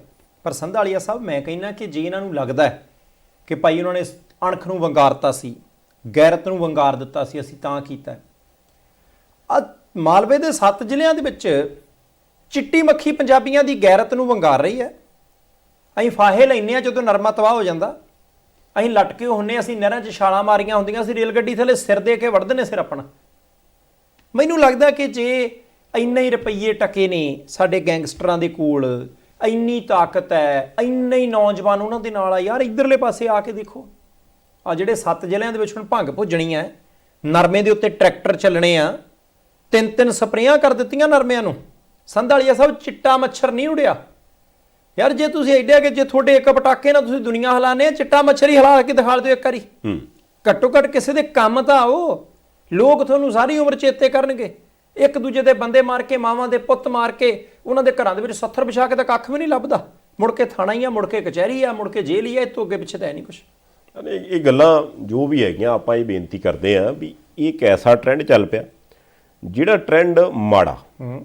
ਹੁਣ ਜੇ ਬੰਦਾ ਉਹਨੂੰ ਕੋਈ ਵੀ ਆਖੇ ਵੀ ਆਪਾਂ ਇਸ ਚੀਜ਼ ਦੇ ਯਾਰ ਨਾਲ ਸਹਿਮਤ ਨਹੀਂ, ਜਾਂ ਆਪਾਂ ਇਸ ਚੀਜ਼ ਨਾਲ ਸਹਿਮਤ ਹਾਂ, ਜਾਂ ਆਪਾਂ ਨੂੰ ਚਾਹੀਦਾ ਵੀ ਆਪਾਂ ਹੁਣ ਇੱਥੇ ਫਲਾਨੀ ਗੱਲ ਨਾਲ ਇਹਨੂੰ ਜੀ ਚੇਂਜ ਕਰ ਦਈਏ, ਇਹ ਹੋ ਗਈਆਂ ਗੱਲਾਂ। ਆਪਾਂ ਇੱਥੇ ਬਹਿ ਕੇ ਭਾਵੇਂ ਰੋਜ਼ ਕਰ ਦਈਏ, ਗੱਲਾਂ ਦੇ ਕੜਾਹ ਨਾਲ ਕੋਈ ਫਰਕ ਨਹੀਂ ਪੈਣਾ। ਗੱਲ ਆ ਵੀ ਉਹਦੀ ਜੜ ਕੀ, ਉਹ ਲੱਭਣੀ ਪੈਣੀ। ਉਹ ਜੜ ਬੇਰੁਜ਼ਗਾਰੀ ਆ, ਉਹ ਜੜ ਸੋਸ਼ਲ ਮੀਡੀਆ, ਉਹ ਜੜ ਆ ਜਿਹੜੀ ਇੰਡਸਟਰੀ ਦੀ ਉਹ ਗੱਲ ਕਰਦੇ ਨੇ ਵੀ ਜਿਸ ਇੰਡਸਟਰੀ ਦਾ ਕਰਕੇ ਸਾਰਾ ਰੌਲਾ ਰੱਪਾ ਪਿਆ ਉਹ ਆ, ਜਾਂ ਫਿਰ ਉਹ ਕੋਈ ਹੋਰ ਤਾਕਤ ਆ ਜਿਹੜੀ ਕਿ ਪਿਛਲੇ ਦਿਨ ਇਹ ਵੀ ਚਰਚਾ ਚੱਲਦੀ ਸੀ ਵੀ ਹਾਂ ਵੀ ਪੋਲੀਟੀਕਲ ਲੋਕ ਨੇ, ਉਹ ਪਹਿਲਾਂ ਬੰਦਾ ਉਭਾਰਦੇ ਨੇ, ਫਿਰ ਉਹਨੂੰ ਚੁੱਕਦੇ ਨੇ, ਫਿਰ ਉਹਨੂੰ ਵਰਤਦੇ ਨੇ, ਅਤੇ ਜਦੋਂ ਵਰਤਿਆ ਜਾਂਦਾ ਫਿਰ ਪੂੰਝ ਕੇ ਸੁੱਟ ਦਿੰਦੇ ਨੇ। ਕਿਹੜਾ ਅਸਲ ਕਾਰਨ ਹੈ, ਉਸ ਕਾਰਨ ਦੇ ਥਰੂ ਉਹਨਾਂ ਚੀਜ਼ਾਂ ਦੀ ਪਹੁੰਚ ਕਰਕੇ ਲੱਭਣਾ ਚਾਹੀਦਾ ਮੁੱਖ ਕਾਰਨ, ਅਤੇ ਫਿਰ ਇਹਦੇ 'ਤੇ ਠੱਲ ਪੈਣੀ। ਜੇ ਆਪਾਂ ਇਹ ਆਖੀਏ ਨਾ ਵੀ ਹਾਂ ਵੀ ਗੱਲਾਂ ਹੀ ਕਰ ਲੈਣੀਆਂ ਆਪਾਂ, ਉਹਦੇ ਨਾਲ ਮੈਨੂੰ ਲੱਗਦਾ ਨਹੀਂ ਵੀ ਇਹਦਾ ਕੋਈ ਹੱਲ ਹੋਵੇ। ਨਹੀਂ, ਮੁਸ਼ਕਿਲ ਹੋ ਜਾਣਾ ਸੰਧਾਲੀਆ ਸਾਹਿਬ। ਬਾਕੀ ਇੱਕ ਸਾਬਕਾ ਮੰਤਰੀ ਦੇ ਭਤੀਜਾ ਸਾਹਿਬ ਨੇ, ਸੰਦੀਪ ਸਿੰਘ ਕਾਹਲੋਂ, ਸਰਕਾਰੀ ਅਫਸਰ ਵੀ ਸੀ, ਸਿੱਧੂ ਮੂਸੇਵਾਲੇ ਦੇ ਕਤਲ ਕੇਸ ਦੇ ਵਿੱਚ ਉਹਨਾਂ ਨੂੰ ਗ੍ਰਿਫਤਾਰ ਕੀਤਾ। 7 ਦਿਨ ਦਾ ਰਿਮਾਂਡ ਮਿਲਿਆ ਉਹਨਾਂ ਦਾ ਕਿ ਭਾਈ ਇਸ ਬੰਦੇ ਤੋਂ ਪੁੱਛਗਿੱਛ ਕਰ ਲਓ। ਪੁਲਿਸ ਨੇ ਘਰੇ ਛਾਪਾ ਮਾਰਿਆ, 2 ਵਿਦੇਸ਼ੀ ਪਿਸਤੌਲ ਮਿਲੇ ਨੇ, ਕੁਝ ਕਾਰਤੂਸ ਮਿਲੇ ਆ। ਸਾਰਾ ਕੁਝ ਲੀਗਲ ਸੀ ਜਾਂ ਨਹੀਂ ਸੀ ਉਹ ਤਾਂ ਪੁਲਿਸ ਜਦੋਂ ਪ੍ਰੈਸ ਕਾਨਫਰੰਸ ਕਰੂ ਉਦੋਂ ਪਤਾ ਲੱਗੂ। ਦੋਸ਼ ਇਹ ਲੱਗਦਾ ਸੀ ਕਿ ਕੁਝ ਬੰਦੇ ਜਿਹੜੇ ਸਿੱਧੂ ਮੂਸੇਵਾਲੇ ਦੇ ਕਤਲ ਸ਼ਾਮਲ ਆ, ਉਹਨਾਂ ਨੂੰ ਘਰੇ ਠਹਿਰਾਇਆ, ਉਹਨਾਂ ਨੂੰ ਹਥਿਆਰ ਮੁਹੱਈਆ ਕਰਾਏ, ਉਹਨਾਂ ਨੂੰ ਠਾਰ ਦਿੱਤੀ, ਉਹਨਾਂ ਨੂੰ ਪਹੁੰਚਾਇਆ ਟਿਕਾਣੇ ਤੱਕ। ਇਹਨਾਂ ਦੋਸ਼ਾਂ ਦੇ ਵਿੱਚ ਕਿੰਨੀ ਕੁ ਸੱਚਾਈ ਹੈ ਇਹ ਤਾਂ ਪਤਾ ਨਹੀਂ, ਪਰ ਇੰਨਾ ਜ਼ਰੂਰ ਜਿਹੜਾ ਉਹ ਕੰਮ ਕਰ ਚੱਲਦਾ ਸੀ ਕਿ ਉਹਦੇ ਘਰੇ ਇੱਕ ਬੰਦਾ ਰਹਿੰਦਾ ਸੀ, ਰਣਜੀਤ ਸਿੰਘ ਉਹਦਾ ਦੋਸਤ, ਉਹਦੀ ਜੱਗੂ ਭਗਵਾਨਪੁਰੀ ਨਾਲ ਯਾਰੀ ਸੀ।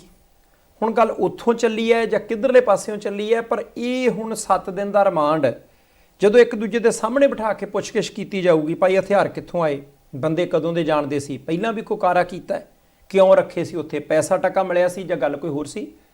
ਮੈਨੂੰ ਲੱਗਦਾ ਬਹੁਤ ਸਾਰੇ ਕਨੈਕਸ਼ਨ ਹੁਣ ਸੰਦੀਪ ਕਾਲੋਂ ਦੇ ਰਾਹੀਂ ਨਿਕਲ ਕੇ ਸਾਹਮਣੇ ਆ ਸਕਦੇ ਆ।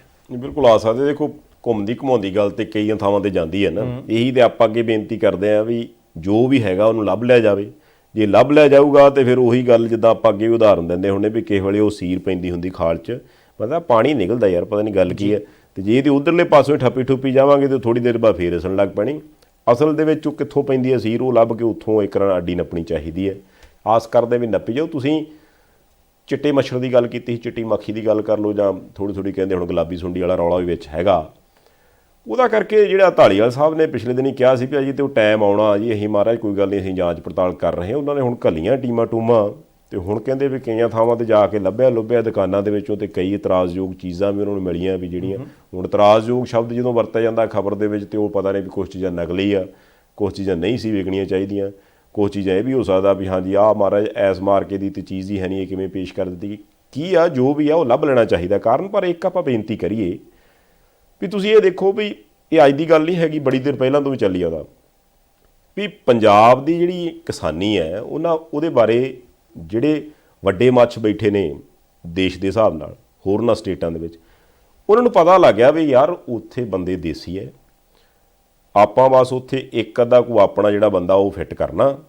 ਉਹਨੇ ਉਹਨਾਂ ਦੇ ਵਿੱਚ ਪ੍ਰਚਾਰ ਨਾ ਲਾਇਆ ਵੀ ਮੈਂ ਫਲਾਨਾ ਬੀ ਲੈਂਦਾ ਵੀ ਬਹਿ ਜਾ ਵੀ ਫਲਾਨਾ ਸਿਆ ਤੂੰ ਪਾ ਸਹੀ ਐਤਕੀ ਜ਼ਮੀਨ ਦੇ ਵਿੱਚ ਵੇਖੀ ਕਿਦਾਂ ਲਹਿਰਾਂ ਬਹਿਰਾਂ ਹੁੰਦੀਆਂ। ਤੇ ਸੌਦਾ ਐਡਾ ਵਧੀਆ ਵੀ ਤੁਸੀਂ ਅੱਜ ਦੇ ਕੇ ਤੇ ਮੁੜ ਕੇ ਵਾਪਸ ਆ ਜਾਣਾ। ਜ਼ਮੀਨ ਦੇ ਵਿੱਚ ਉਹਨੇ ਬੀਜਣਾ ਕਦੋਂ ਆ, ਉਗਣਾ ਕਦੋਂ ਆ, ਗਾਂ ਉਹਨੂੰ ਉਹਦਾ ਭਾਅ ਕਦੋਂ ਮਿਲਣਾ, ਉਹਨੇ ਚਿਰ ਨੂੰ ਤੇ ਉਹਨੂੰ ਵੀ ਚੇਤਾ ਭੁੱਲ ਜਾਣਾ ਪਤਾ ਨਹੀਂ ਕਿਹੜਾ ਵੇਚ ਗਿਆ। ਨਹੀਂ ਇਦਾਂ ਹੀ ਆ ਸੰਧਾਲੀਆ ਇਹ ਕੰਮ ਬੜੇ ਸਾਲਾਂ ਤੋਂ ਚੱਲਦਾ ਆ ਰਿਹਾ ਪਰ ਸਟਿਲ ਚੱਲ ਰਿਹਾ। ਦੇਖੋ ਮੈਨੂੰ ਤਾਂ ਕਦੇ ਕਦੇ ਐਂ ਲੱਗਦਾ ਹੁੰਦਾ ਕਿ ਸਾਨੂੰ ਪੰਜਾਬੀਆਂ ਨੂੰ ਨਾ ਥੋੜ੍ਹਾ ਜਿਹਾ ਇਕੱਠੇ ਹੋ ਕੇ ਸੋਚਣਾ ਪਊਗਾ। ਮੈਂ ਤਾਂ ਸੰਧਾਲੀਆ ਸਾਹਿਬ ਇੱਕ ਬੇਨਤੀ ਚਿੱਟੀ ਮੱਖੀ ਵਾਲੇ ਮੁੱਦੇ ਦੇ ਉੱਤੇ ਇਹ ਕਰਦਾ ਕਿ ਮਾਲਵੇ ਦੇ ਬਹੁਤੇ ਜ਼ਿਲ੍ਹਿਆਂ ਦੇ ਵਿੱਚ ਲੋਕ ਟਰੈਕਟਰ ਮੰਗ ਰਹੇ ਨੇ। ਟਰੈਕਟਰ ਅੱਗੇ ਕਦੋਂ ਮੰਗਿਆ ਜਾਂਦਾ ਸੀ? ਖੇਤ ਵਾਹੁਣਾ ਯਾਰ, ਕਣਕ ਬੀਜਣੀ ਆ, ਨਰਮਾ ਬੀਜਣਾ। ਹੁਣ ਜਦੋਂ ਟਰੈਕਟਰ ਮੰਗਣ ਜਾਂਦੇ ਆ ਤੇ ਉਹ ਕਹਿੰਦੇ ਜੀ ਕੀ ਕੰਮ ਪੈ ਗਿਆ ਕੋਈ, ਨਰਮਾ ਵਾਹੁਣਾ ਜੀ। ਤੁਸੀਂ ਇਹ ਦੇਖੋ ਕਿ ਨਰਮੇ ਤੇ ਖਰਚ ਬੜਾ ਹੁੰਦਾ, ਜ਼ਮੀਨਾਂ ਬਹੁਤੀਆਂ ਠੇਕੇ ਤੇ ਲਈਆਂ ਹੁੰਦੀਆਂ। ਉਹੀ ਨਰਮਾ ਜਦੋਂ 3-3 4-4 ਸਪਰੇਆਂ, ਕਿਉਂਕਿ ਕਿਸਾਨ ਨੇ ਦੇਖਿਆ ਚਿੱਟਾ ਮੱਖੀ ਆ ਗਈ, ਚਲੋ ਜੀ ਉਹਨੇ ਸਪਰੇਅ ਕਰਤੀ, ਨਹੀਂ ਗੱਲ ਬਣੀ ਉਹਦਾ ਦੂਜੀ ਕਰ ਦਿਓ, ਫਿਰ ਪੈਸੇ ਦਿੱਤੇ ਕਰਤੀ, ਤੀਜੀ ਕਰਤੀ, ਨਰਮਾ ਥੱਲੇ ਨੂੰ, ਨਰਮਾ ਤਾਂ ਨੂੰ ਉੱਠਦਾ ਹੀ ਨਹੀਂ, ਮੱਛਰ ਉੱਥੇ ਬੈਠਾ, ਮੱਖੀ ਉੱਥੇ ਬੈਠੀ ਹੈ। ਉਹਦੇ ਤੋਂ ਬਾਅਦ ਫਿਰ ਉਹ ਤੁਸੀਂ ਇਹ ਦੇਖੋ ਕਿ ਆਮ ਤੌਰ ਦੇ ਉੱਤੇ ਜਿਹੜਾ ਕਿਸਾਨ ਹੁੰਦਾ ਉਹ ਜੇ ਨਿੱਕੇ ਨਿਆਣੇ ਨੂੰ ਵੀ ਨਾਲ ਲੈ ਜਾਣਾ ਕਦੇ ਖੇਤ, ਤੇ ਉਹ ਕਦੇ ਖੇਤ ਚੱਲ ਜਾਓ, ਦੇਖੀ ਕਿਤੇ ਬੂਟਾ ਨਾ ਬਣਦਾ ਹੀ, ਆਪ ਖਾਦ ਪਾਵੇ ਦਵਾਈ ਪਾਵੇ, ਉੱਦਾਂ ਖੇਤ ਦੇ ਵਿੱਚ ਤੁਰ ਫਿਰ ਕੇ ਦੇਖੇ ਬੂਟਾ ਨਹੀਂ ਭੱਜਣ ਦਿੰਦਾ। ਜਾਣੀ ਪੈਰ ਦੇਖ ਕੇ ਰੱਖੂ, ਇੰਚ ਥਾਂ ਦੇ ਉੱਤੇ, ਗੂਠੇ ਦੇ ਉੱਤੇ ਚੱਲ ਕੇ ਚੱਲ ਜਾਊ। ਉਹੀ ਬੂਟੇ ਟਰੈਕਟਰ ਬਾੜ ਕੇ ਸਾਰੇ ਹੀ ਖੇਤ ਦੇ ਵਿੱਚੋਂ ਵਾਹੁਣੇ ਕਿੰਨੇ ਔਖੇ ਹੋਣਗੇ। ਬਿਲਕੁਲ ਉੱਦਾਂ ਦੀ ਗੱਲ ਹੈ ਕਿ ਤੁਸੀਂ ਸਾਰਾ ਮਹੀਨਾ ਕੰਮ ਕਰੋ, ਅਗਲਾ ਤੁਹਾਨੂੰ ਤਨਖਾਹ ਦੇਣ ਲੱਗੇ, ਨਹੀਂ ਤੁਸੀਂ ਰੱਖ ਲਓ, ਤਨਖਾਹ ਦੀ ਕੀ ਲੋੜ ਹੈ, ਤੁਸੀਂ ਘਰ ਬਣਾਓ, ਦੁਕਾਨ ਬਣਾਓ, ਤੇ ਉਸੇ ਵੇਲੇ ਢਾਹ ਦਿਓ ਕਿ ਭਾਈ ਨਹੀਂ ਦੁਕਾਨ ਦੀ ਕੀ ਲੋੜ ਆ, ਮੁੜ ਕੇ ਫੇਰ ਕਰ ਲਾਂਗੇ, ਤੁਹਾਡਾ ਮਟੀਰੀਅਲ ਵੀ ਗਿਆ। ਹੁਣ ਸੰਧਾਲੀਆ ਸਾਹਿਬ ਤੁਸੀਂ ਦੇਖੋ, ਸਾਨੂੰ ਨਿਕੰਮੇ ਸਮਝਦੇ ਆ, ਸਾਨੂੰ ਅਨਪੜ੍ਹ ਸਮਝਦੇ ਆ ਕਿ ਭਾਈ ਜਿਹੜਾ ਵੀ ਬੀਜ ਹੋਇਆ। ਹੁਣ ਕਈ ਕਿਸਾਨ ਕਹਿੰਦੇ ਸੀ ਜੀ ਸਾਨੂੰ, ਉਹ ਕਹਿੰਦੇ ਸੀ ਇਹਨੂੰ ਨਾ ਗੁਲਾਬੀ ਸੁੰਡੀ ਲੱਗੂਗੀ ਨਾ ਚਿੱਟੀ ਮੱਖੀ ਲੱਗੂਗੀ, ਲੈ ਜਾਓ। ਅਸੀਂ ਕਹਿੰਦੇ ਵਿਦ ਬਿੱਲ ਲੈ ਕੇ ਆਏ ਆ, ਪਰ ਸਾਰਾ ਕੁਝ ਉੱਦਾਂ ਹੀ ਆ। ਕਈ ਕਹਿੰਦੇ ਜੀ ਅਸੀਂ ਲੈ ਕੇ ਤਾਂ ਵਿਦ ਬਿੱਲ ਆਏ ਆ, ਪਰ ਸਾਨੂੰ ਕਹਿੰਦੇ ਗਰੰਟੀ ਕੋਈ ਨਹੀਂ, ਬੀਜ ਆਹੀ ਆ, ਲੈ ਜਾਓ। ਬਹੁਤਾ ਗੁਜਰਾਤ ਤੋਂ ਆਉਂਦਾ। ਮੈਂ ਸੰਧਾਲੀਆ ਸਾਹਿਬ ਇੱਕ ਬੇਨਤੀ ਕਰਦਾ ਕਿ ਪੰਜਾਬ ਦੀ ਵਿਧਾਨ ਸਭਾ ਦੇ ਅੰਦਰ ਤੇ ਵਿਧਾਨ ਸਭਾ ਦੇ ਬਾਹਰ ਪੰਜਾਬ ਦੇ ਬੜੇ ਸਿਆਸੀ ਲੀਡਰ ਸੀ। ਇੱਕ ਸਾਡੇ ਕੋਲੇ ਧਿਰ ਇੱਦਾਂ ਦੀ ਹੈ ਜਿਹੜੀ ਕਹਿੰਦੀ ਆ ਕਿ ਪੰਜਾਬ 'ਚ ਸਾਡੇ ਕੋਲੇ ਸਭ ਤੋਂ ਵੱਧ ਸਿਆਸੀ ਵਰਕਰਾਂ ਦੀ ਮੈਂਬਰਸ਼ਿਪ ਹੈ। ਇੱਕ ਧਿਰ ਇੱਦਾਂ ਦੀ ਹੈ ਜਿਹੜੇ ਕਹਿੰਦੇ ਸੀ ਕਿ ਸਾਨੂੰ 22 ਲੱਖ ਲੋਕਾਂ ਨੇ ਤਾਂ ਟੈਲੀਫੋਨ ਜਾਂ ਮੈਸੇਜ ਕੀਤੇ। ਇੱਕ ਧਿਰ ਹੋਰ ਇੱਦਾਂ ਦੀ ਹੈ ਜਿਹੜੀ ਕਹਿੰਦੇ ਸੀ ਜੇ ਅਸੀਂ ਇਸ ਬੰਦੇ ਨੂੰ ਮੁੱਖ ਮੰਤਰੀ ਐਲਾਨ ਰਹੇ ਹਾਂ, ਸਾਨੂੰ ਤਾਂ ਪਾਰਟੀ ਦੇ ਵਰਕਰਾਂ ਨੇ ਫੀਡਬੈਕ ਹੀ ਬੜੀ ਦਿੱਤੀ ਹੈ। ਇੱਕ ਧਿਰ ਕਹਿੰਦੇ ਅਸੀਂ ਸਭ ਤੋਂ ਪੁਰਾਣੇ ਆ, ਇੱਕ ਕਹਿੰਦੇ ਜੀ ਅਸੀਂ ਉਹਨਾਂ ਤੋਂ ਥੋੜ੍ਹੇ ਜਿਹਾ ਘੱਟ ਪੁਰਾਣੇ ਆ, ਇੱਕ ਧਿਰ ਕਹਿੰਦੀ ਜੀ ਅਸੀਂ ਦੁਨੀਆ 'ਚ ਸਭ ਤੋਂ ਵੱਧ ਹੈ। ਯਾਰ ਜੇ ਤੁਸੀਂ ਇਲੈਕਸ਼ਨ ਦੇ ਦੌਰਾਨ ਰੈਲੀਆਂ ਦੇ ਲਈ 2 ਟਰਾਲੀਆਂ ਤੂੰ ਲਿਆਉਣੀਆਂ, 4 ਬੱਸਾਂ ਤੂੰ ਲਿਆਉਣੀਆਂ, ਲੰਗਰ ਦਾ ਪ੍ਰਬੰਧ ਤੂੰ ਕਰਨਾ, ਟੈਂਟ ਦਾ ਤੂੰ ਕਰਨਾ, ਸਾਊਂਡ ਦਾ ਤੂੰ ਕਰਨਾ, ਇਸ਼ਤਿਹਾਰ ਤੇਰੇ, ਆਹ ਕੁਛ ਤੇਰਾ, ਪ੍ਰੈਸ ਨੋਟ ਤੂੰ ਲਿਖਣਾ, ਮੰਚ ਸੰਚਾਲਕ ਤੂੰ, ਸਾਰੇ ਪ੍ਰਬੰਧ ਹੁੰਦੇ ਆ ਨਾ। ਰੋਡ ਸ਼ੋਅ ਦੇ ਵਿੱਚ ਕਿੰਨੇ ਮੋਟਰਸਾਈਕਲ, ਕਿੰਨੀਆਂ ਕਾਰਾਂ ਆਉਣਗੀਆਂ, ਪ੍ਰਬੰਧ ਹੁੰਦੇ ਆ ਨਾ। ਪਿੰਡਾਂ ਦੇ ਵਿੱਚ 9:15 ਤੇ ਇੱਥੇ, 9:25 ਤੇ ਇੱਥੇ, 9:45 ਤੇ ਇੱਥੇ ਪ੍ਰਬੰਧ ਹੁੰਦੇ ਆ ਨਾ। ਇੱਕ ਇੱਕ ਟੀਮ ਮੂਹਰੇ ਚੱਲਦੀ ਆ, ਸਾਰੇ ਪ੍ਰਬੰਧ ਹੁੰਦੇ ਆ। ਯਾਰ ਤੁਸੀਂ ਆਪਣੇ ਵਰਕਰਾਂ ਨੂੰ ਭੇਜੋ ਕਿ ਤੁਸੀਂ ਜਾਓ ਮਾਲਵੇ ਦੇ ਉਹਨਾਂ ਪਿੰਡਾਂ ਜਿੱਥੇ ਚਿੱਟੀ ਮੱਖੀ ਆ ਗਈ ਤੇ ਗੁਲਾਬੀ ਸੁੰਡੀ ਤਿਆਰ ਬੈਠੀ ਹੈ, ਕੱਪੜੇ ਟਕੇ ਪਾ ਕੇ, ਤਾਂ ਹੁਣ ਇਹ ਤਿਆਰੀ 'ਚ ਆ ਕਿ ਅਸੀਂ ਜਾਣਾ ਨਰਮਾ ਖਾਣਾ ਹੀ ਜਾ ਕੇ। ਮੰਨ ਲਓ ਪੰਜਾਬ ਦੀ ਸਰਕਾਰ ਨਹੀਂ ਕਰਦੀ, ਜੇ ਵਿਰੋਧੀ ਧਿਰਾਂ ਨੂੰ ਲੱਗਦਾ, ਤੁਸੀਂ ਆਪਣੀਆਂ ਟੀਮਾਂ ਬਣਾ ਕੇ ਭੇਜੀਆਂ। ਜਿਹੜਾ ਕਿਸਾਨ ਤੁਹਾਨੂੰ ਲੱਭਦਾ ਹੈ ਨਹੀਂ ਇਹਦੇ ਕੋਲ ਦਵਾਈ ਦੇ ਪੈਸੇ, ਖੁਦ ਲੈ ਕੇ ਦਿਓ, ਸੋਸ਼ਲ ਮੀਡੀਆ ਤੇ ਪਾਓ ਕਿ ਤੁਸੀਂ ਕਿੰਨੇ ਪਿੰਡਾਂ ਦੇ ਕਿੰਨੇ ਕਿਸਾਨ ਸਾਂਭੇ ਆ। ਅਸੀਂ ਸੱਤਾਧਾਰੀ ਧਿਰ ਨੂੰ ਵੀ ਤੇ ਅਸੀਂ ਵਿਰੋਧੀ ਧਿਰਾਂ ਨੂੰ, ਸੱਤਾਧਾਰੀ ਧਿਰ ਦੀ ਵੱਧ ਡਿਊਟੀ ਹੈ ਕਿ ਤੁਸੀਂ ਤਾਂ ਕੰਮ ਕਰੋ ਹੀ ਕਰੋ, ਕੱਲਾ ਇੱਕ ਦਿਨ ਮੀਟਿੰਗਾਂ ਕਰਨਾ ਨਹੀਂ ਸਰਨਾ। ਪਰ ਅਸੀਂ ਸੱਤਾਧਾਰੀ ਤੇ ਵਿਰੋਧੀ ਧਿਰਾਂ ਨੂੰ ਭੋਗ ਤੇ ਜਦੋਂ ਕੋਈ ਬੰਦਾ ਸੁਸਾਈਡ ਕਰ ਜਾਂਦਾ ਸ਼ਰਧਾਂਜਲੀ ਦੇਣ ਲਈ ਨਹੀਂ ਰੱਖਿਆ, ਅਸੀਂ ਉੱਥੇ ਅਫਸੋਸ ਪ੍ਰਗਟ ਕਰਨ ਲਈ ਨਹੀਂ ਰੱਖਿਆ, ਅਸੀਂ ਉੱਥੇ 5 ਲੱਖ 2 ਲੱਖ ਜਾਂ 50,000 ਦਾ ਚੈੱਕ ਫੜਾਉਣ ਨੂੰ ਨਹੀਂ ਰੱਖਿਆ, ਤੁਹਾਨੂੰ ਕੰਮ ਕਰਨ ਨੂੰ ਰੱਖਿਆ। ਹੁਣ ਉੱਥੇ ਜਾਓ, ਤੁਹਾਨੂੰ ਚੰਡੀਗੜ੍ਹ ਚਿੱਟੇ ਕੁੜਤੇ ਪਜਾਮੇ ਪਾ ਕੇ ਬੈਠਣ ਨੂੰ ਰੱਖਿਆ, ਭਾਵੇਂ ਤੁਸੀਂ ਜਿੱਤੇ ਹੋ ਭਾਵੇਂ ਹਰੇ ਹੋ, ਤੁਸੀਂ ਮਾਲਵੇ ਦੇ ਪਿੰਡਾਂ ਚਾਹੀਦੇ ਹੋ। ਦੇਖੋ ਇੱਕ ਮੈਂ ਬੇਨਤੀ ਹੋਰ ਕਰਾਂ, ਹੁਣ ਜਿਹੜੀਆਂ ਵੀ ਵਿਰੋਧੀ ਧਿਰਾਂ ਨੇ ਇਹਨਾਂ ਨੂੰ ਇਹ ਬਹੁਤ ਮਾਣ ਕਰਦੇ ਹੋ, ਕਹਿੰਦੇ ਵੀ ਅਸੀਂ ਇੰਨੇ ਸਾਲ ਰਾਜ ਕੀਤਾ, ਇੰਨੇ ਸਾਲ ਰਾਜ ਕੀਤਾ। ਇਹਨਾਂ ਦੇ ਰਾਜ ਕਰਨ ਦੇ ਦੌਰਾਨ ਹੀ ਲੁਧਿਆਣੇ ਵਾਲੀ ਖੇਤੀਬਾੜੀ ਯੂਨੀਵਰਸਿਟੀ ਸੀਗੀ, ਉਹਦੇ 'ਚ ਹੋ ਸਕਦਾ ਇੱਕ ਸਰਕਾਰ ਆਖੇ ਜੀ ਸਾਡੀ ਦੇਣ ਹੈ ਜੀ, ਉਹ ਵਾਲੀ ਯੂਨੀਵਰਸਿਟੀ ਦੇਖਿਆ ਜੀ ਖੇਤੀ ਅਸੀਂ ਲਿਆਂਦੀ ਸੀ। ਪਿਛਲੇ ਸਮੇਂ 'ਚ ਕਿੰਨੀ ਵਾਰ ਉਹ ਖਬਰਾਂ ਛਪੀਆਂ ਹੋਣਗੀਆਂ ਮਾਰੇ ਵੀ ਉਹ ਖੇਤੀ ਯੂਨੀਵਰਸਿਟੀ ਦਾ ਕੋਈ ਪਤਾ ਕਰ ਲਓ ਭਰਾਵਾ, ਉਹ ਰੋਂਦੇ ਫਿਰਦੇ ਵੀ ਸਾਡੇ ਕੋਲ ਰੁਪਈਆ ਨਹੀਂ, ਧੇਲੀਆ ਨਹੀਂ, ਖੋਜ ਕਿੱਥੋਂ ਕਰੀਏ। ਵੀ ਐਸੀ ਕੀ ਕਾਰਨ ਹੋ ਗਿਆ ਵੀ ਨਰਮੇ ਵਾਲੀ ਜਿਹੜੀ ਸੁੰਡੀ ਆ, ਨਰਮੇ ਦਾ ਬੀਜ, ਜੇ ਬਾਕੀ ਸਾਰੀਆਂ ਚੀਜ਼ਾਂ ਹੋ ਸਕਦੀਆਂ ਤੇ ਖੇਤੀਬਾੜੀ ਯੂਨੀਵਰਸਿਟੀ ਲੁਧਿਆਣੇ ਵਾਲੇ ਕੀ ਗੱਲ ਵਿਗਿਆਨੀਆਂ ਕੋਲੋਂ ਬਣੂ ਨਾ? ਕੋਈ ਤਾਂ ਕਾਰਨ ਰਿਹਾ ਹੀ ਹੋਊਗਾ, ਵੀ ਪੁੱਛਿਆ ਹੋਊਗਾ ਵੀ ਵੀਰ ਮੇਰੋ ਕਿਹੜੀ ਖੁਰਦਬੀਨ ਦੂਰਬੀਨ ਤੁਹਾਨੂੰ ਅਸੀਂ ਦੇਣੀ ਨਹੀਂ ਭੁੱਲ ਗਏ, ਜਾਂ ਕਿਹੜੀ ਉਹ ਖਰਚਾ ਦੇਣੋਂ ਭੁੱਲ ਗਏ ਵੀ ਤੁਹਾਡੇ ਕੋਲੋਂ ਆ ਚੀਜ਼ ਜੁਗਾੜ ਬਣਿਆ ਨਹੀਂ। ਇਹਦਾ ਮਤਲਬ ਇਹ ਹੋ ਗਿਆ ਵੀ ਕੁਛ ਨਾ ਕੁਛ ਤਾਂ ਇਹੋ ਜਿਹਾ ਚੱਲਦਾ ਰਿਹਾ ਪਿਛਲੇ ਸਮੇਂ ਦੇ ਦੌਰਾਨ ਵੀ ਸਾਡੇ ਕੋਲੇ ਅਦਾਰੇ ਤਾਂ ਹੈਗੇ ਨੇ, ਜਿਹੜੇ ਅਦਾਰਿਆਂ ਦਾ ਕੰਮ ਹੈ ਕਿ ਵੀ ਉਹ ਕਿਸਾਨਾਂ ਦੇ ਰਾਹ ਦਸੇਰੇ ਬਣਦੇ ਵੀ ਨੇ ਜਿੱਥੇ ਜਿੱਥੇ ਜਿੰਨਾ ਕੁ ਉਹਨਾਂ ਦਾ ਕੰਮ ਚੱਲਦਾ। ਪਰ ਕੁਛ ਥਾਵਾਂ ਐਸੀਆਂ ਰਹਿ ਜਾਂਦੀਆਂ ਜਿੱਥੇ ਉਹ ਕਹਿੰਦੇ ਨੇ ਵੀ ਮਹਾਰਾਜ ਜੀ ਇੱਥੇ ਸਾਨੂੰ ਥੋੜ੍ਹੀ ਜਿਹੀ ਖੋਜ ਦੇ ਲਈ ਪੈਸੇ ਦੀ ਲੋੜ ਸੀ, ਪੈਸਾ ਉਹ ਕਹਿੰਦੇ ਜੀ ਭੇਜਾਂਗੇ, ਕਹਿੰਦੇ ਫਿਰ ਭੇਜਿਆ, ਕਹਿੰਦੇ ਸੀ ਭੇਜਾਂਗੇ ਬਸ ਨਾ, ਫਾਈਲ ਲਟਕੀ ਪਈ ਹੈ। ਹਾਂ ਫਾਈਲ ਮੁੜ ਉਹ ਜਿਹੜੀਆਂ ਇੱਕ ਵਾਰ ਫਾਈਲ ਅਟਕ ਜਾਂਦੀ ਹੈ ਨਾ, ਉਹ ਮੁੜ ਕੇ ਇਹੋ ਜਿਹੇ ਆਣ ਕੇ ਟੱਬਰ ਜਿਹੜੇ ਉਹਨਾਂ ਦੇ ਸਾਹ ਅਟਕ ਜਾਂਦੇ ਜਦੋਂ ਕੁਛ ਨਾ ਕੁਛ ਹੋ ਜਾਂਦਾ। ਨਹੀਂ, ਇਹ ਗੱਲ ਤੁਹਾਡੀ ਠੀਕ ਹੈ। ਸੰਧਾਲੀਆ ਸਾਹਿਬ ਹੁਣ ਚੇਤਨ ਸਿੰਘ ਜੌੜੇ ਮਾਜਰਾ ਸਾਹਿਬ ਵੱਲ ਜਾਣਾ, ਦਰਬਾਰ ਸਾਹਿਬ ਗਏ ਸੀ, ਮੱਥਾ ਟੇਕਿਆ, ਆਸ਼ੀਰਵਾਦ ਲਿਆ, ਤੇ ਸਿਹਤ ਮੰਤਰੀ ਬਣੇ ਆ ਨਵੇਂ, ਤੇ ਉਹਦੇ ਤੋਂ ਬਾਅਦ ਵੱਖ-ਵੱਖ ਹਸਪੀਟਲ ਦੇ ਵਿੱਚ ਗਏ ਅੰਮ੍ਰਿਤਸਰ, ਮੱਕਾ ਦੇਖਿਆ ਕੀ ਹਾਲਾਤ ਨੇ। 3 ਚੀਜ਼ਾਂ ਕਹੀਆਂ, ਕਹਿੰਦੇ ਪਹਿਲੀ ਗੱਲ ਹੈ ਕਿ ਇੰਨੇ ਕੁ ਦਿਨਾਂ ਦੇ ਵਿੱਚ ਜਿੰਨੀਆਂ ਵੀ ਦਵਾਈਆਂ ਇੱਥੇ ਚਾਹੀਦੀਆਂ ਸਾਰੀਆਂ ਪੂਰੀਆਂ ਹੋਣਗੀਆਂ, ਬਾਹਰੋਂ ਦਵਾਈ ਨਹੀਂ ਲੈਣੀ ਪਊ। ਬਹੁਤ ਵਧੀਆ ਗੱਲ ਹੈ। ਭਰਤੀਆਂ ਕਰਕੇ ਅਸਾਮੀਆਂ ਮੁਕੰਮਲ ਕਰ ਦਿਆਂਗੇ। ਜੌੜੇ ਮਾਜਰਾ ਸਾਹਿਬ ਧੰਨਵਾਦ ਤੁਹਾਡਾ। ਤੀਸਰਾ ਉਹਨਾਂ ਨੇ ਕਿਹਾ ਕਿ ਅਸੀਂ ਫੇਰ ਕਹਿੰਦੇ ਹਾਂ ਕਿ ਕੋਈ ਮਰੀਜ਼ ਤੁਹਾਡੇ ਕੋਲ ਆਉਂਦਾ, ਤੁਸੀਂ ਮਰੀਜ਼ ਚੈੱਕ ਕਰਦੇ ਹੋ, ਉਹਨੂੰ ਦਵਾਈ ਦੀ ਲੋੜ ਹੈ, ਤੁਸੀਂ ਸਾਲਟ ਲਿਖਣਾ ਕਿ ਆਹ ਤੱਤ ਜਿਹੜੀ ਦਵਾਈ ਦੇ ਵਿੱਚ ਹੋਣ ਤੂੰ ਉਹ ਖਾਣੀ ਹੈ, ਕੰਪਨੀ ਕੋਈ ਹੋਵੇ। ਤੁਸੀਂ ਕੰਪਨੀ ਦਾ ਨਾਂ ਨਹੀਂ ਲਿਖਣਾ, ਤੁਸੀਂ ਕੰਪਨੀ ਦਾ ਨਾਂ ਲਿਖ ਦਿੰਦੇ ਹੋ, ਦਵਾਈ ਮਹਿੰਗੇ ਭਾਅ ਦੀ ਹੁੰਦੀ ਹੈ, ਕਮਿਸ਼ਨਾਂ ਦਾ ਚੱਕਰ ਵਿੱਚ ਪੈ ਜਾਂਦਾ। ਇੱਦਾਂ ਨਹੀਂ, ਤੁਸੀਂ ਸਾਲਟ ਲਿਖਣਾ ਹੈ। ਅਗਲਾ ਦਵਾਈ ਜਿਹੜੇ ਮਰਜ਼ੀ ਕੰਪਨੀ ਦੀ ਆਪਣੀ ਵਿੱਤ ਦੇ ਮੁਤਾਬਕ ਲਵੇ।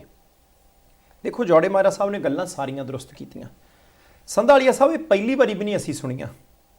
ਜੌੜੇ ਮਾਜਰਾ ਸਾਹਿਬ ਨੂੰ ਤਾਂ ਚਾਹੀਦਾ ਕੀ ਆ ਕਿ ਤੁਸੀਂ ਕਹਿ ਦਿੱਤਾ ਪੂਰਾ ਕਰਾ ਦਿਓ, ਪੰਜਾਬ ਦੇ ਲੋਕ ਤੁਹਾਨੂੰ ਚੇਤੇ ਰੱਖਣਗੇ। ਜੇ ਸਰਕਾਰੀ ਹਸਪਤਾਲ 'ਚੋਂ ਟੈਸਟ ਹੋਣ ਲੱਗ ਪਏ, ਦਵਾਈਆਂ ਉੱਥੋਂ ਮਿਲਣ ਲੱਗ ਪਈਆਂ, ਸਾਲਟ ਹੀ ਲਿਖਣ ਲੱਗ ਪਏ, ਕੰਪਨੀ ਦਾ ਨਾਂ ਨਾ ਲਿਖਿਆ, ਲੋਕਾਂ ਨੂੰ ਦਵਾਈ ਸਸਤੀ ਮਿਲਣ ਲੱਗ ਪਈ।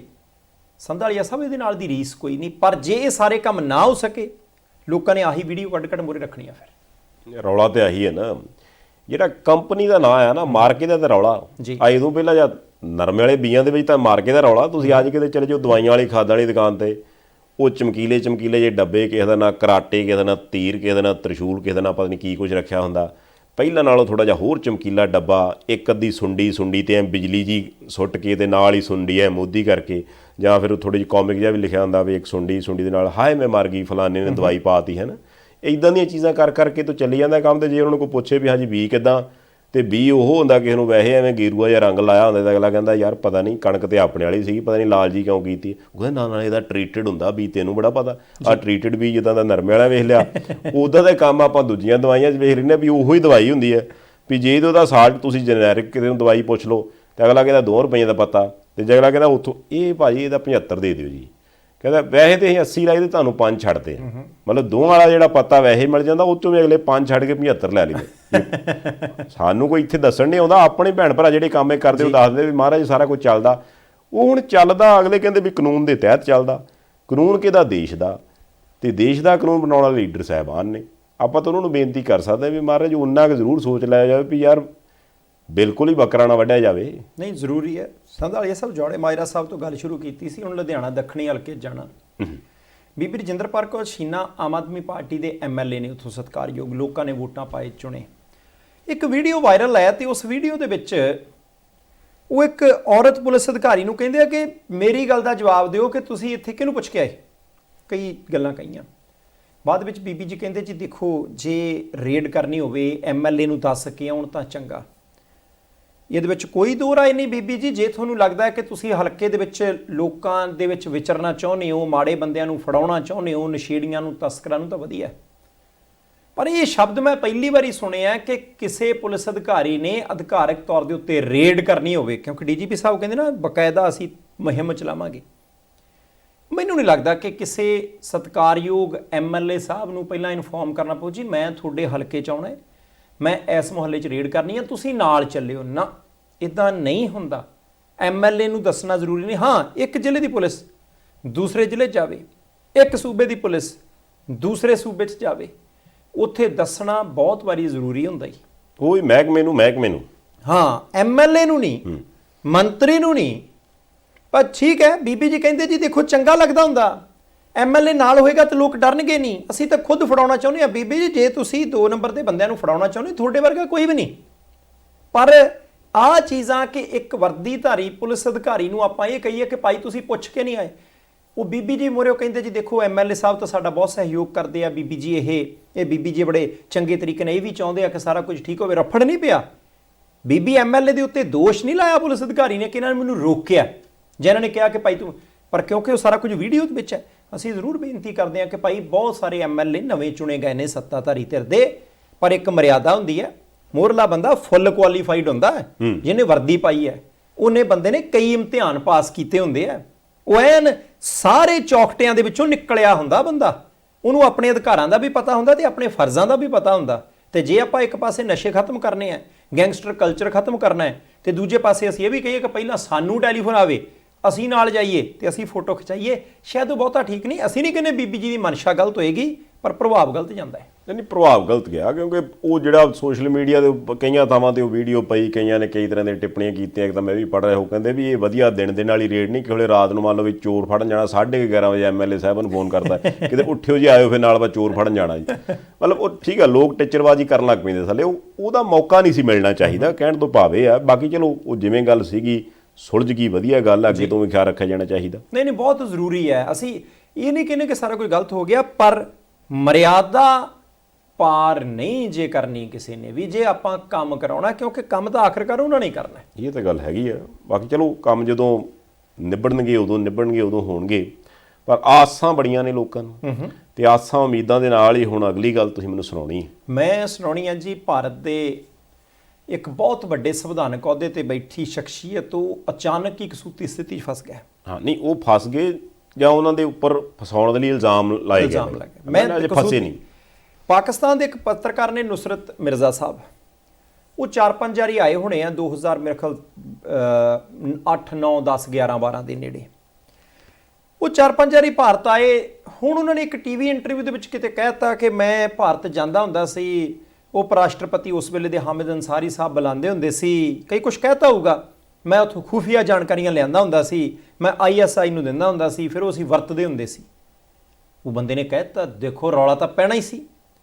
ਉਸੇ ਵੇਲੇ ਭਾਰਤੀ ਜਨਤਾ ਪਾਰਟੀ ਦੇ ਇੱਕ ਸਪੋਕਸਪਰਸਨ ਨੇ ਗੱਲ ਚੱਕੀ ਕਿ ਲਗਾਤਾਰ 2 ਟਰਮਾਂ ਉਪ ਰਾਸ਼ਟਰਪਤੀ ਰਹੇ ਨੇ ਹਾਮਿਦ ਅੰਸਾਰੀ ਸਾਹਿਬ, ਕਿ ਭਾਈ ਆਹ ਦੇਖੋ ਕਿੱਡੀ ਵੱਡੀ ਦੇਸ਼ ਦੀ ਸੁਰੱਖਿਆ ਨਾਲ ਖਿਲਵਾੜ ਕੀਤਾ। ਤੇ ਮੋਹਰਿਓਂ ਹਾਮਿਦ ਅੰਸਾਰੀ ਸਾਹਿਬ ਕਹਿੰਦੇ ਜੀ ਪਹਿਲੀ ਗੱਲ ਇਹ, ਨਾ ਮੈਂ ਕਦੇ ਉਸ ਬੰਦੇ ਨੂੰ ਮਿਲਿਆ, ਨਾ ਮੇਰੀ ਕਦੇ ਉਸ ਬੰਦੇ ਨਾਲ ਗੱਲ ਹੋਈ, ਜਾਣਕਾਰੀਆਂ ਸਾਂਝੀਆਂ ਕਰਨੀਆਂ ਤਾਂ ਬਹੁਤ ਦੂਰ ਦੀ ਗੱਲ ਹੈ।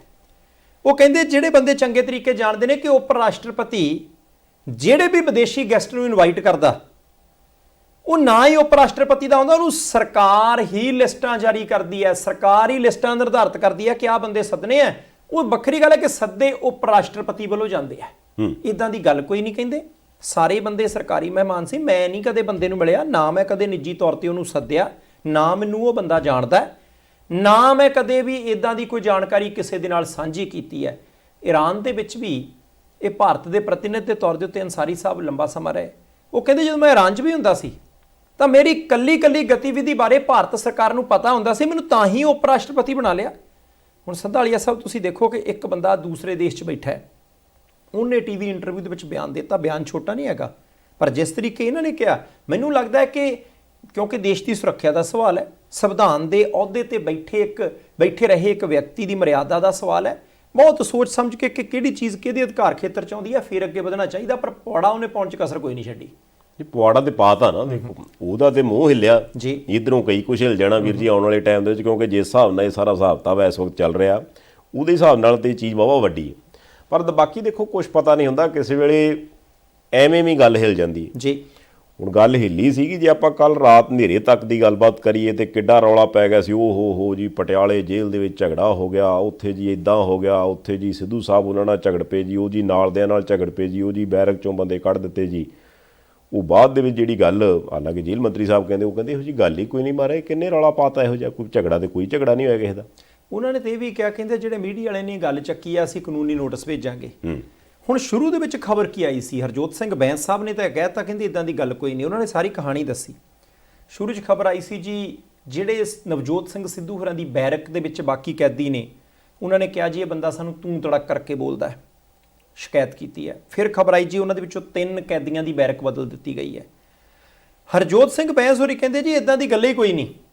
ਉਹ ਕਹਿੰਦੇ ਜੀ ਕਾਰਡ ਬਣਦਾ ਹੈ ਉੱਥੇ, ਜਗਾੜ ਦੇ ਵਿੱਚ ਪੈਸੇ ਰੀਚਾਰਜ ਹੁੰਦੇ ਆ, ਉਹਦੇ ਨਾਲ ਥੋੜਾ ਜਿਹਾ ਸਮਾਨ ਜੇਲ੍ਹ ਦੀ ਕੰਟੀਨ 'ਚੋਂ ਖਰੀਦਿਆ ਜਾ ਸਕਦਾ ਹੁੰਦਾ, ਕਿਉਂਕਿ ਸਿੱਧੂ ਸਾਹਿਬ ਦੀ ਸੁਰੱਖਿਆ ਦੇ ਮੱਦੇਨਜ਼ਰ ਉਹ ਬੈਰਕ 'ਚ ਹੀ ਰਹਿੰਦੇ ਆ, ਬੈਰਕ ਦੇ ਵਿੱਚ ਹੀ ਫਾਈਲਾਂ ਦਾ ਕਲਰਕੀ ਕੰਮ ਕਰਦੇ ਆ ਜੇਲ੍ਹ ਮੈਨੂਅਲ ਦੇ ਮੁਤਾਬਕ। ਤੇ ਉਹ ਆਪਣਾ ਕਾਰਡ ਕਿਸੇ ਨਾ ਕਿਸੇ ਸਾਥੀ ਨੂੰ ਦਿੰਦੇ, ਯਾਰ ਮੈਨੂੰ ਆਹ ਚੀਜ਼ ਉੱਥੋਂ ਲਿਆ ਦੇ। ਕਹਿੰਦੇ ਜੀ ਉਹਨਾਂ ਦੇ ਕਾਰਡ ਤੋਂ ਹੋ ਸਕਦਾ ਕਿਸੇ ਨੂੰ ਜਾਣੀ ਕਿ ਚਾਹ ਪੱਤੀ ਲੈਣ ਭੇਜਿਆ ਹੋਵੇ, ਪਾਈਆ ਖੰਡ ਉਹ ਆਪਣੇ ਲਈ ਵੀ ਲਿਆ ਹੋਵੇ, ਕਿਹੜਾ ਦੇਖਦੇ ਆ। ਉਹ ਕਹਿੰਦੇ ਜੀ ਇੰਨਾ ਕੁ ਮਸਲਾ ਹੋਇਆ ਕਿ ਉਹਨਾਂ ਦੇ ਕਾਰਡ ਦੇ ਉੱਤੇ ਕਿਸੇ ਨੇ ਆਪ ਕੋਈ ਚੀਜ਼ ਖਰੀਦ ਲਈ ਸੀ, ਉਹਨਾਂ ਨੇ ਕਿਹਾ ਯਾਰ ਕਾਹਨੂੰ ਖਰੀਦਣੀ ਸੀ।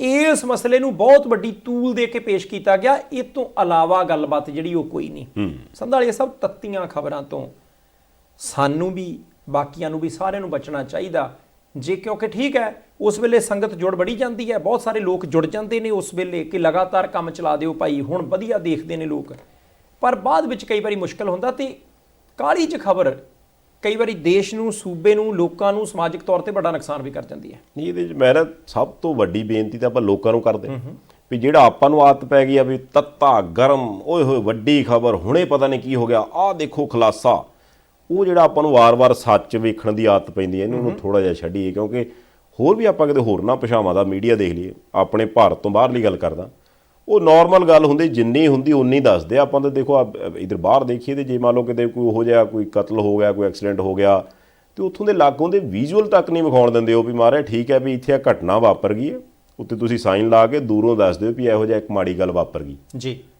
ਤਾਂ ਜੋ ਅਗਲੇ ਨੂੰ ਲੱਗੇ ਵੀ ਇਨਫੋਰਮੇਸ਼ਨ ਹੈ ਜਸਟ ਵੀ ਇੱਥੇ ਆ ਗੱਲ ਹੋ ਗਈ। ਹਾਂ, ਉਹਦੇ ਵਿੱਚ ਵੜ ਕੇ ਦੱਸਣਾ, ਉਹਦੇ ਵਿੱਚੋਂ ਫਿਰ ਅੱਧੀਆਂ ਸਟੋਰੀਆਂ ਨਾਲ ਸਾਨੂੰ ਲੱਗਦਾ ਇਸ ਤਰ੍ਹਾਂ ਹੋ ਸਕਦਾ, ਸਾਡੇ ਸੂਤਰ ਦੱਸਦੇ ਨੇ, ਮੁੜ ਕੇ ਨਾ ਸੂਤਰ ਲੱਭਦਾ ਨਾ ਬੰਦਾ ਹੀ ਲੱਭਦਾ। ਇਹ ਕੋਈ ਸੂਤ ਕੋ ਹੁੰਦਾ ਸੂਤਰ, ਕਈ ਵਾਰੀ ਔਖਾ ਹੋ ਜਾਂਦਾ। ਬਾਕੀ ਸੰਧਾਲੀਆ ਸਾਹਿਬ ਇੱਕ ਬੇਨਤੀ ਜਾਂਦੇ ਜਾਂਦੇ, ਭਾਈ ਨਰਮਾ ਚਿੱਟੀ ਮੱਖੀ ਦੇ ਕਰਕੇ ਤਬਾਹ ਹੋਵੇ, ਭਾਵੇਂ ਗੁਲਾਬੀ ਸੁੰਡੀ ਦੇ ਕਰਕੇ, ਕਿਸੇ ਨੂੰ ਵਜੀਫਾ ਨਾ ਮਿਲੇ, ਕਿਸੇ ਦੀ ਨੌਕਰੀ ਛੁੱਟ ਜਾਏ, ਕੁਛ ਵੀ ਹੋ ਜਾਏ, ਆਹ ਸੁਸਾਈਡ ਵਾਲੇ ਪਾਸੇ ਨੂੰ ਨਹੀਂ ਤੁਰਨਾ, ਚੜ੍ਹਦੀ ਕਲਾ ਦੇ ਵਿੱਚ ਰਹਿਣਾ। ਕਿਉਂਕਿ ਦਿਨ ਜੇ ਇਹ ਨਹੀਂ ਰਹੇ ਤਾਂ ਉਹ ਵੀ ਨਹੀਂ ਰਹਿਣੇ ਜਿਹੜੇ ਹੁਣ ਆਏ ਆ। ਇਸ ਕਰਕੇ ਐਨ ਚੜ੍ਹਦੀ ਕਲਾ ਦੇ ਵਿੱਚ ਇੱਕ ਦੂਜੇ ਦਾ ਸਾਥ ਦੇ ਕੇ ਕੰਮ ਅਗਲੇ ਪਾਸੇ ਨੂੰ ਤੁਰੋ। ਬਿਲਕੁਲ ਸਹੀ ਜੀ। ਸੋ ਅਸੀਂ ਇਹੀ ਆਸ ਉਮੀਦ ਕਰਦੇ ਹਾਂ। ਚਲਿਏ ਜੀ, ਸ਼ੁਕਰੀਆ ਜੀ, ਬਹੁਤ ਮਿਹਰਬਾਨੀ। ਲਓ ਜੀ, ਫਿਰ ਇਹਦੇ ਨਾਲ ਇਸ ਪ੍ਰੋਗਰਾਮ ਨੂੰ ਇੱਥੇ ਸਮਾਪਤ ਕਰਦੇ ਹਾਂ। ਆਪਣੀ ਫੀਡਬੈਕ ਭੇਜਦੇ ਰਿਹਾ ਕਰੋ। ਦੇਖਦੇ ਰਹਿਣਾ ਪ੍ਰਾਈਮ ਏਸ਼ੀਆ TV, ਤੁਹਾਡਾ ਆਪਣਾ, ਤੁਹਾਡੇ ਲਈ।